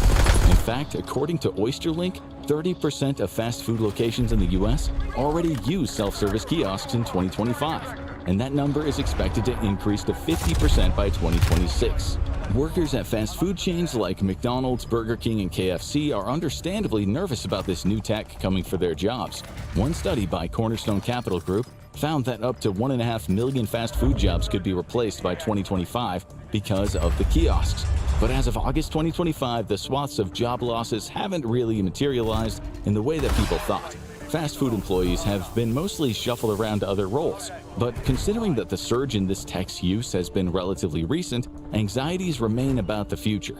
As far as taxi drivers or even truckers go, the coming years are looking pretty grim for them as well. Companies like Waymo have already rolled out fully automated robo-taxis to shuttle people around. A white paper on autonomous driving by the World Economic Forum predicts that by 2035, fleets of robo-taxis will be operating in anywhere from 40 to 80 cities, mostly within the US and China. These driverless vehicles are also set to transform the entire sector of trucking and logistics. The same paper estimates that by 2035, for mid-distance hub-to-hub routes, autonomous trucks will make up 29% of new purchases in the United States and around 26% in Europe. After all, robo-trucks, unlike truck drivers, don't need to rest, stop to eat, or get tired while driving. And most importantly for the companies that employ them, they don't need to get paid, after the initial purchase of the technology at least. Maybe all of this tech and automation is why some companies these days are experiencing rapid growth and increasing profits without hiring humans at all. In fact, many are letting their highly experienced employees go. According to Live Data Technologies, U.S. public companies have reduced their white-collar workforce by 3.5% between 2022 and 2025. The highest-performing companies are even more convinced of the philosophy, less is more. 20% of S&P 500 companies have shrunk between 2015 and 2025 while maintaining or even improving their financial status. While the future is creating more jobs in sectors like tech and green energy, these positions are fewer in number. They're also more specialized and often require advanced degrees or niche skills. For most people, that means high costs or student debt. So what happens when millions of Americans are willing to work, but the system just doesn't need them? Some argue that a laborless future is actually kind of great. Let AI and the robots do the work for us. All we need is a universal basic income to keep people at a decent standard of living, and we'll be set for life. We can spend more time with our friends and family, learning to make pasta from scratch, and finally becoming fluent in French, or just watching Netflix and playing Stardew Valley all day. Whatever works. But Universal Basic Income, or UBI, has some major issues, mainly the unlikelihood it will ever be done. People who are against the implementation of UBI argue that it would disincentivize people to work. However, we're talking about a theoretically jobless future here, so that argument isn't as relevant. The more relevant issue is that instituting a UBI would be expensive. Mark Jaffe, visiting fellow at the California Policy Center, estimated that just a $2,000 UBI per head of household in the U.S. would cost around $2.3 trillion a year. Even if all federal, state, and local assistance programs meant to help the poor were eliminated, as the UBI would theoretically be taking care of all those needs, that only eliminates $810 billion in funding. That means a relatively low UBI would still require an extra $1.4 trillion a year in the budget. And that is not even touching the fact that in a country where the average rent alone is about $2,100 per month, no household can survive on $2,000 per month. So to institute a UBI that would actually keep entire families afloat, never mind thriving, would require trillions the country doesn't have. And in a jobless future, the U.S. will have even less of a budget for such ideas. Since no one will be working, no one will be taxed. What earned income can the federal government tax if the majority of people aren't collecting paychecks? In theory, the government could respond by heavily taxing the multimillionaires, billionaires, and corporations enriched by an AI-powered, fully automated economy, but in practice, that seems unlikely. The top marginal tax rate has fallen from 92% in 1953 to just 37% in 2023, according to the Tax Policy Center. Today, anyone earning over $609,000 pays only 37% on income above that threshold, and politicians show little appetite for taxing the same wealthy donors who fund their campaigns. So, in sum, a universal basic income is a non-starter. Will we redefine what counts as a job? It's hard to imagine how. Automation now threatens everyone, from blue-collar factory workers to some of the highest-paid professionals. More likely, a huge portion of the population will simply be left behind, forgotten by an economy and society that no longer has a place for them, despite doing everything they were supposed to do. And what happens then, besides mass unemployment and poverty? First of all, a lot of the companies that got rich off of firing almost all of their human workers and replacing them with machines are going to face serious challenges. No one will have the money to buy their products and use their services. If huge employers like Amazon, Walmart, and Apple replace over 90% of their human workforce with machines, who is going to buy books off of Amazon, or clothes, or toys, or an iPhone? And history has shown that a generation of poor, angry young people with no future and few elites becoming trillionaires rarely ends well for anyone. While the U.S. might be running out of jobs, some people are making their exits unforgettable. Check out most epic ways people quit their jobs, funny true stories, to see just how creative quitting can get, or click on this video instead. It wasn't just a revolution, it was a bloodbath. France didn't rise up overnight, it exploded. The streets were on fire with anger, mobs hunted down enemies of the people, and the royal court was collapsing fast. Families vanished, the elite prayed for mercy and rarely got it. And this was just the warm-up. The reign of terror was still waiting in the wings. We are uncovering the insanity of it all in today's episode of the Infographic Show. Why the French Revolution was even crazier than you think. By the late 18th century, France was a farming nation. 21 million of its 26 million people were peasants, barely surviving on small plots. The poor paid taxes, the rich did not. After funding the American Revolution to spite Britain for past losses, France was broke. Half its revenue went to debt.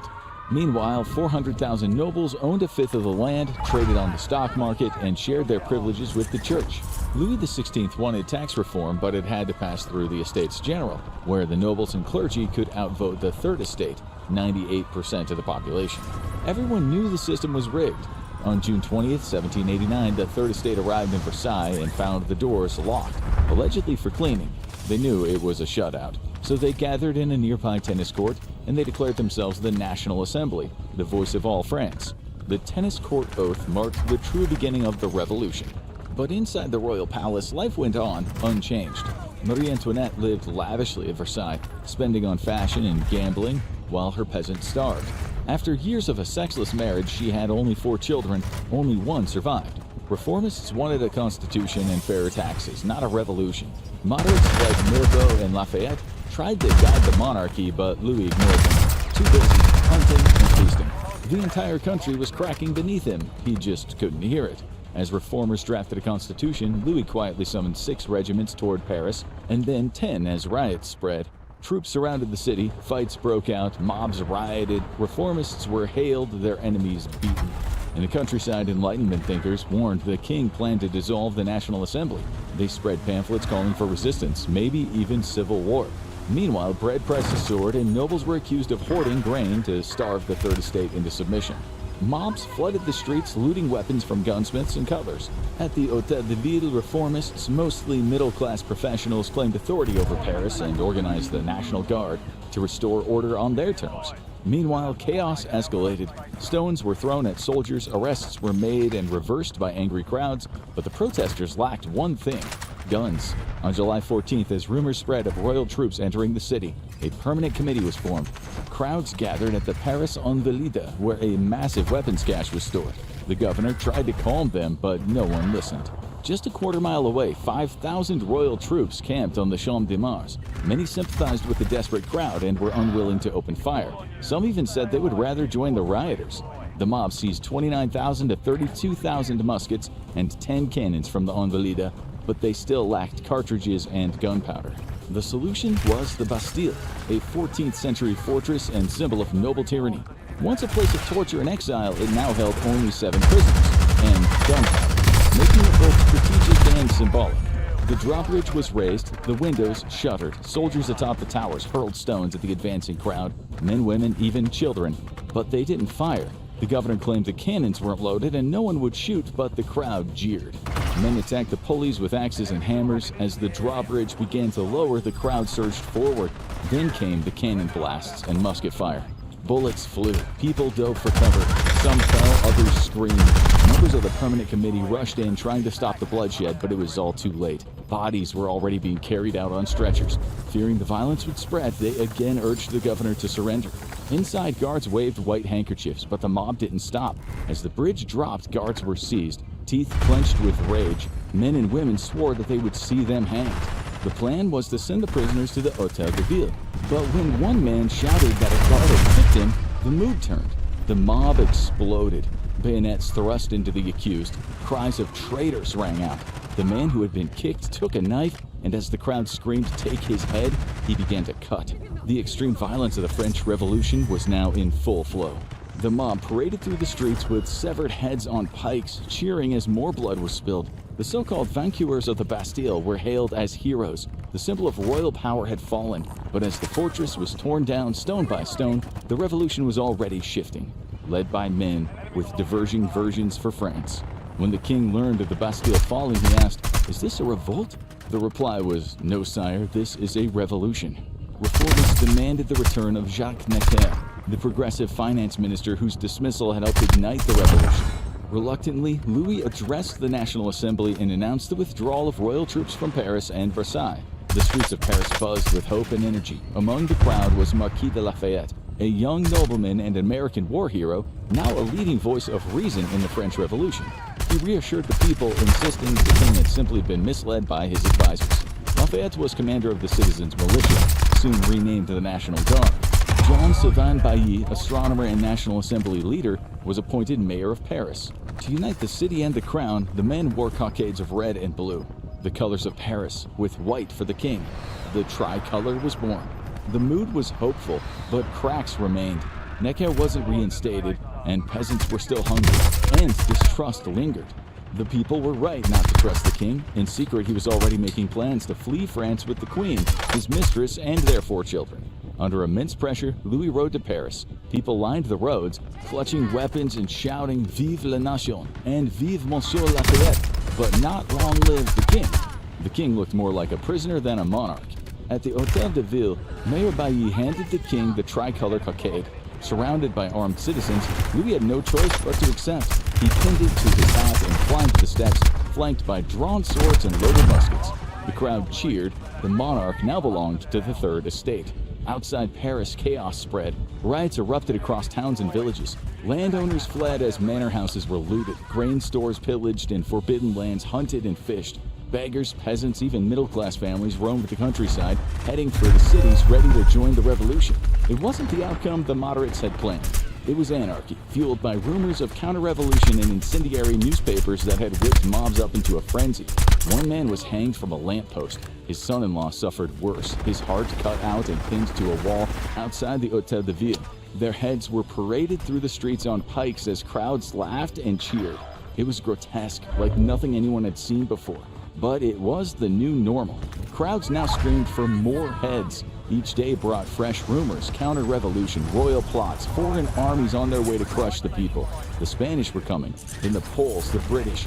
Fear gripped the streets and newspapers poured fuel on the fire.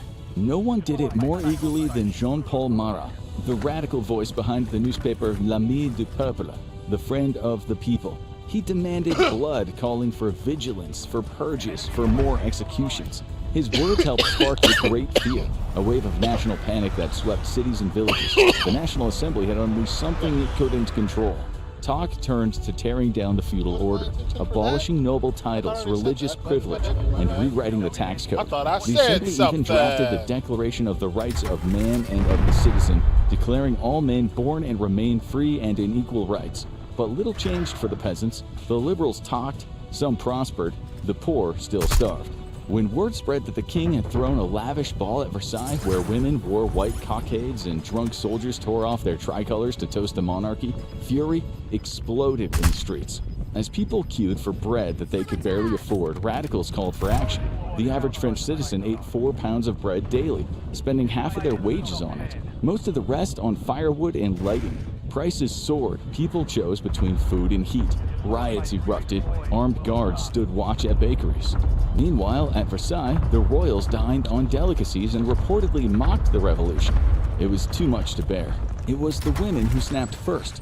7,000 marched on Versailles armed with knives, scythes, muskets, and pitchforks. Some men joined them, a few dressed as women. They looted shops along the way, determined to bring the king back to Paris. At the Hôtel de Ville, officials tried to calm the crowd.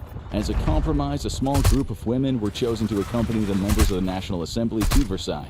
When they arrived at the palace, the people demanded bread. The king promised them all that Versailles had, but it never came. Outrage followed and threats of violence with the queen as the prime target. That night, Louis XVI was pressured to sign decrees, including accepting the Declaration of the Rights of Man and Citizen and an agreement to move to Paris. Convinced the crisis had passed, he dismissed the women as crude and hysterical, and then he went to bed. But the trouble wasn't over, it was just getting started. In the middle of the night, the queen heard shouting and footsteps outside of her room. A mob was storming the palace, angry, desperate, and half-mad from hunger and grief. Their children were starving, dying from disease. When a guard fired into the crowd, someone was hit. Enraged, the mostly female mob grabbed another guard and decapitated him with an axe. An officer, blood streaming from his face, tried to block the queen's door. Marie Antoinette leapt from the bed, struggling to dress as guards urged her to flee. She ran barefoot to the king's chambers. Moments later, a mob burst through the door. Women with wild eyes slashing at the empty bed with daggers and swords. At the king's quarters, the door remained locked as the women pounded on it with their fists. Lafayette was urgently summoned and rode to Versailles, where he found men and women parading severed heads on pikes. Surrounded by rage and rumors of betrayal, one man dressed as a woman threatened Lafayette's life. Others shouted for his death after the king and queen were delivered to Paris. Lafayette convinced the king to face the crowd. When Marie Antoinette appeared with her children, bloodied faces screamed. Some raised muskets, but she stood firm. Slowly, rage gave way to reluctant admiration. Lafayette kissed her hand, and the crowd responded with uneasy respect. The royal family agreed to return to Paris. As they walked to their carriage, some threatened to dip the Queen's hands in a dead man's entrails. Others danced, many drunk, still hungry but triumphant. With the king now in the capital, fierce debates erupted in the National Assembly. Louis was no longer king of France, but king of the French, bound by a new constitution and a government committed to the people's rights.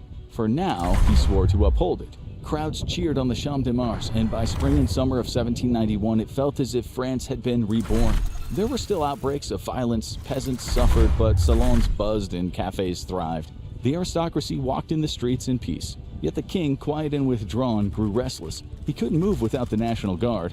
The queen remained a target, accused of decadence and secretly funneling money to Austria, while French peasants starved.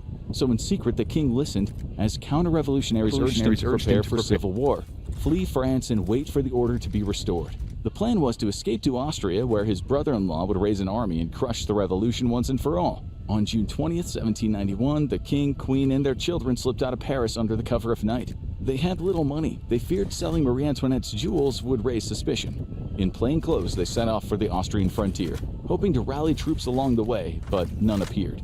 When their carriage was stopped in a village, locals grew suspicious of the well-dressed family. Soon they were caught red-handed, humiliated, and afraid. Back in Paris, the king's empty bed had already been discovered, and orders were issued to intercept the escape. Some blamed Lafayette, accusing him of secretly aiding the royals. The queen, surrounded by National Guardsmen, gave up. He resigned himself to a return not just to Paris, but to deeper disgrace. Now he would be accused of abandoning his people. Baying crowds awaited the royal family's return. Faces filled every window. People climbed trees just to catch a glimpse. Signs were nailed to the trees and walls. One warned anyone who cheers the king will be flogged. With heads bowed, the king and queen climbed to the palace steps, their children behind them. Humiliated, the king turned to Lafayette and muttered, "Well, I seem to be more at your orders than you are at mine." The monarchy was doomed. Its defenders within the revolution were finished. Mirabeau, the voice of moderation, was dead, aged 42. Lafayette, once a hero, was now met with suspicion. Bailly, the staunch constitutional monarchist, faded into the background, a relic of a more hopeful time, now accused of being blind to the royal family's duplicity. In their place came something new and far more volatile. Across Paris, political clubs buzzed with energy. Jacobins, Cordeliers, and others, filled with voices ranging from idealists to bloodthirsty fanatics, all ready to ignite mobs with a few words. A power vacuum had opened, and violence rushed in. The revolution's new face was Maximilien Robespierre, a brilliant lawyer and a committed Jacobin. Alongside him were Georges Danton, a charismatic firebrand he would one day execute, and Jean-Paul Marat, whose incendiary newspaper demanded mass purges. Jacques Hébert riled up mobs with vulgar, violent rhetoric. From the Cordeliers and the streets came the sans-culottes, working-class militants demanding justice through blood. The revolution was entering its most dangerous phase, a spiral of fear, purges, and fanaticism. For the peasants, the promise of 1789 felt empty. The revolution's leaders were educated, well-off men with personal ambitions. While they gained power, the peasants gained little. It was the middle class that benefited the most, fearing the revolution to serve their own interests. Many top landowners had fled France, but their agents still remained, still collecting taxes. 2 years after the Bastille fell, the poor were still slaves to the feudal class. At the time, the Girondins held power in the Assembly. They agreed to pursue absentee landowners suspected of raising armies abroad. Men stood up and shouted that to save the country, the gangrenous limbs must be amputated. Behind closed doors, Marie Antoinette called the new constitution monstrous and secretly wrote to Austria, pleading for help to crush the revolution. The king was always wavering. Prussia pushed for war while Britain hesitated. Under pressure, Louis told the Assembly France would go to war with Austria and Prussia, a war that it couldn't afford. Secretly, he hoped that foreign armies would restore his power. But even a hint of betrayal could cost him his head. From the start, the war was a disaster. Rumors spread that the royals were conspiring with the enemy. Louis' 6,000-man guard was dismissed and replaced by 20,000 National Guardsmen. heightening tensions in Paris. Get On the off right, my dick, monarchists please. demanded that Louis' full powers Was be never on restored. it on the first On the place. left, the Girondins and Jacobins turned on each other. Marat openly called for the Medic, massacre of the please. revolution's Medic, enemies. please. Thousands of There's never armed on it on the citizens, first place. including women and children, stood ready to unleash their rage. Worse still, the king used his veto to block key revolutionary laws. To many, that was treason. Louis had declared war on the revolution, and the people were ready to respond. Then came the Brunswick Manifesto, a threat from the Prussian and Austrian commander to destroy Paris if the royal family was harmed. They would execute any National Guardsman who didn't support the king. It was the excuse the revolutionaries had been waiting for. These Okay, you can come Cuderie, back or now, citizen Dory. soldiers, swore to defend liberty. One critic called them a gang of assassins. The assembly knew it was losing control. Then, on a scorching August day, 20,000 people marched on the palace. Only 900 Swiss guards stood between them and the royal family, backed by 2,000 National Guardsmen, many unsure whether to defend the king at all. Sensing a massacre, Louis XVI went to the assembly claiming that he wished to prevent a great crime, but the assembly's grip on power was slipping. Soon after, the sans-culottes stormed the chamber, demanding the deputies swear an oath to uphold liberty and equality. Refusal meant death. Back at the palace, chaos erupted. The Swiss guard opened fire on the crowd, unaware the king had already ordered them to stand down. The mob stormed the palace, cutting down surrendering soldiers and slaughtering cooks, pages, ushers, and maids. Women were thrown from windows, men decapitated, their heads stuck on pikes. The palace was looted and destroyed. Roughly 600 Swiss guards were massacred. 300 palace staff, including at least 3 women, were also killed. The king took refuge in the temple, a medieval fortress turned prison. Paris was in chaos. Aristocrats who had once been ignored went into hiding. Others were arrested with their families and packed into overcrowded jails. The new Minister of Justice, Georges Danton, stepped forward, bringing justice in the form of blood. More than anyone had imagined. He had risen through the populist Court Elite Club, and with him at the helm, the revolution was about to go into overdrive. Spies and counter-revolutionaries were hunted down.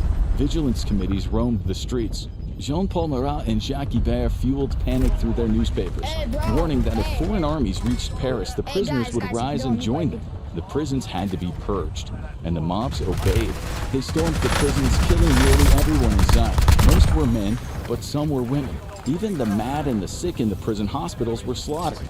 The Princess de Lamballe, a close friend of Marie Antoinette, was struck with a pike and stabbed to death. The mob paraded through the streets with the head of Comte de Montmorency, the king's former foreign minister. All of this was carried out by around 150 to 200 assassins. They were not professionals. They were butchers, artisans, shopkeepers, and a few members of the younger National Guard. They believed that they were serving the revolution and even demanded payment for their work. The mob featured around 1,200 to 1,600 people. 37 of the victims were women, 66 children. Fewer than a third were nobles. The rest were thieves, forgers, vagrants, and ordinary people. The very kind the revolution was supposed to help.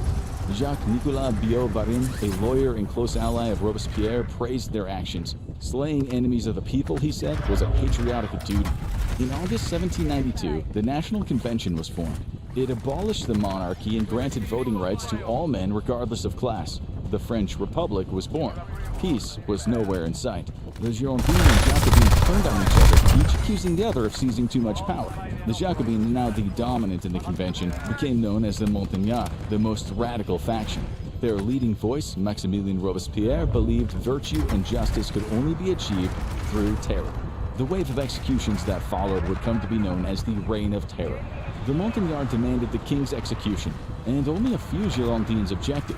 Outside, armed sans-culottes filled the streets, shouting for death. Fear hung heavy in the air. The vote became a national obsession. In cafes, drunken men and women placed bets on the outcome, but the result was inevitable. The king would die. The scaffold was set up in the Place de Louis XV, soon renamed the Place de la Révolution. The men who sent people there didn't see themselves as brutes. They now had a device that could execute swiftly and painlessly. Invented by Dr. Joseph Ignace Guillotine, a crowd gathered as Louis walked to the scaffold to the beat of drums. Whispers turned to jeers. His neck was thick, but the blade was sharp. It fell cleanly, snapping the head clean off. A guard held the head aloft in the air, and then came the cry, "Vive la nation! Vive la République!" People rushed to the scaffold to dip handkerchiefs in the blood. One man even touched some to his tongue. The execution of Louis XVI sent shockwaves across Europe. In England, it was seen as a descent into barbarism. Soon after, the National Convention declared war on Britain, Spain, and Holland, joining ongoing conflicts with Austria and Prussia. France was now at war with most of Europe. Its revolutionary ideals terrified monarchies and nobles everywhere. Meanwhile, the revolution turned evil. The Girondins were branded traitors by the Montagnards, backed by the Sans-Culottes. In June 1793, the Girondins were purged from the convention, a coup in all but name. The country erupted in revolt. In the conservative Vendée, peasants launched a bloody royalist uprising. Lyon, Marseille, and Bordeaux followed as royalists and federalists rose up. France was now at war on all fronts, abroad and at home. Amid the chaos, Danton refused a seat on the Committee of Public Safety. Robespierre stepped into the void and took control. With the revolution in his grip and the people still demanding blood, he became its driving force. Then Jean-Paul Marat was murdered, stabbed to death by a young woman named Charlotte Corday, a supporter of the Girondins. Robespierre had the excuse he wanted to make life good. The traitors had to go. Terror became the word of the day as the guillotine blade worked overtime. The Queen was confined to a small cell in the conciergerie, a palace turned prison. She rarely spoke and wasn't surprised when found guilty of conspiring with enemies of the Republic. Charges included depleting the treasury and plotting counter-revolution. She didn't react when sentenced to death. Pale and trembling, she was paraded through the streets in the open cart as the city screamed at her. At the scaffold, she accidentally stepped on the executioner's foot. "Pardon me, sir," she said. "I did not do it on purpose." Those were the last words of her life. That same month, several Girondin leaders followed Charlotte Corday to the guillotine. Heads continued to fall, men and women alike. Jean-Sylvain Bailly, once Paris's mayor and a hero of the revolution, was next. But the terror didn't stop. Thousands more were executed. Thousands more lived in fear, especially beyond Paris. Much of the fear came from Louis-Antoine de Saint-Just, one of the revolution's most radical voices and a close ally of Robespierre. Nicknamed the Angel of Death, he helped shape the ideology behind the Reign of Terror. Even indifference, he declared, was grounds for punishment. Then came new decrees. Radicals claimed wealthy farmers were guilty by default, hoarding grain. The law of suspects gave the state sweeping power to arrest anyone deemed an enemy. The guillotine became a daily spectacle. Men and women, rich and poor, died for vague or petty accusations. Jean-Henri, age 18, a tailor, was executed for cutting down a tree. Henriette François de Marbouf, a 55-year-old widow, was executed for allegedly hoping that the Austrians and Prussians would save France and save food for them. François Bertrand was guillotined for serving sour wine to soldiers in his tavern. Another man lost at cards and in a fit of anger muttered something unpatriotic. He too was executed. Wealthy citizens were condemned simply for being rich. Their homes were looted and blown apart in acts of violence. No one was safe. Historian Christopher Hibbert wrote about a woman brought from prison to the scaffold, only for officials to realize her name really resembled that of the intended victim. The prosecutor reportedly said, "Since she's here, we might as well take her." Cases like this were unfolding across France. In one town, Joseph Boucher, a former teacher turned hardline Jacobin and future minister of police under Napoleon, decided the guillotine was too painless. After putting down the insurrection in Lyon, he had around 200 people executed by cannon fire. But he was grape shot. A witness described the scene as heaps of mutilated, screaming, half-dead victims who were finished off with sabers and musket fire by soldiers. Boucher put nearly 2,000 people to death. Like with so many people, power had gone to his head. He was a tyrant. Slowly, the tide began to turn. Even committed revolutionaries grew sick of the bloodshed, the stench, the fear, the endless executions. It was too much. Yet, speaking out risked death. Georges Danton, no stranger to violence, finally said enough. A committee of clemency formed, but it was too late. The revolution was devouring itself. Paranoia ruled. Robespierre, convinced that he was surrounded by traitors, turned on both the Dantonists and the Hébertists. Danton and other moderates had to be executed. Danton's trial was rigged. He knew it. On April 5th, 1794, just before the blade fell, he said, "Show my head to the people. It's worth seeing." The revolution was imploding, and it was coming for everyone. Anywhere from 16,000 to 40,000 people were executed during the Reign of Terror. In the official count, the lower estimate, only 9% were nobles and just 6% clergy. The rest, about 85%, were from the Third Estate, many of them peasants. The people the revolution was supposed to help. No one was safe. Robespierre called for more purges, more executions, more enemies to name and destroy. He outlawed dissent. He shut down churches. He claimed his personal sense of virtue justified the killing. But the mood was shifting. more voices began to say what had once been unthinkable. The terror was no longer justified. Then Robespierre gave a chilling speech to the convention, hinting at a new wave of traitors, but refusing to name them. His colleagues looked around the chamber in fear. He had to be stopped. And on July 27, 1794, the convention turned on him. Robespierre was denounced, accused of making things worse and executing loyal revolutionaries. As he tried to speak, shouts drowned him out. Armed police escorted him and Saint-Just from the chamber. That night, Robespierre, Saint-Just, and his brother Augustin and a few loyalists fled to the Hôtel de Ville, hoping the Paris Commune would rise in their defense. But no army came. His support had vanished. In the early morning, soldiers stormed the building. Robespierre was shot in the jaw and collapsed, blood pouring from his shattered face. He tried to write an appeal to arms, but only managed the letters R and O before the page was soaked in blood. The next day, Robespierre lay in agony at the offices of the Committee of Public Safety, his face mangled as a surgeon removed shattered teeth and jawbone. He spent his last hours in excruciating pain. By late afternoon, he was carted to the Place de la Révolution. The partisan mobs were already gathered, screaming for blood. As he neared the scaffold, a woman broke through the crowd and shouted at his broken face, "Go now, evil one, go down into your grave." His brother and Saint-Just were executed first. Saint-Just, who had once declared that only a sea of blood could bring the revolution, was dead. When Robespierre was placed beneath the blade, his lower jaw dropped from his face and blood gushed from his mouth. He let out a primal scream that was silenced by the blade. He had no last words. With the most radical revolutionaries gone, the revolution swung sharply right. Across France, those who once enforced the Red Terror were hunted in the White Terror. Royalist mobs lynched former Jacobins, beating many to death. By 1795, the poor people were still starving. Speculators and the wealthy had prospered. Most saw no change. The gap between the rich and the poor remained as wide as under the king. People began to ask, what was it all for? Wars raged, the economy was in crisis. Royalists pushed to restore the monarchy. Jacobins wanted another shot at revolution. The National Guard, now dominated by the bourgeoisie, kept order. Immigrés returned, and purged Girondins were honored as martyrs. Meanwhile, Louis XVIII, the brother of the executed king, declared himself king in exile. Plans were already being made for a violent royalist restoration. In October 1795, a young artillery officer named Napoleon Bonaparte crushed a royalist uprising in Paris with grape shot, instantly becoming a national hero.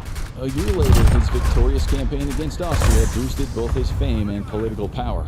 France was now ruled by the Directory, a five-man executive meant to represent moderate governance. Its new constitution claimed the nation should be led by its best citizens, with equality defined not as sameness but as fairness. But Napoleon had other ideas. On November 9, 1799, he staged a coup and became dictator in all but name. By 1804, he crowned himself Emperor of the French. The revolution was over, and the Republic had become an empire. The French Revolution didn't just rewrite history, it put on a blood-soaked show. Watch The Guillotine, Worst Punishments in the History of Mankind, to find out how one quick and painless machine turned killing into entertainment. Or click on this video instead.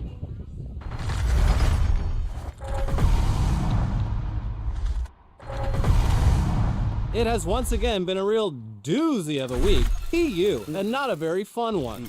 Just bad vibes all around. And the vibes here aren't much better, but today we've at least got some stories that might briefly distract us from all that other stuff. Whew. And let's begin by just leaving the United States entirely. Oh, thank God. And heading over to Hungary. No. For some ESPN 8 the Ocho style action.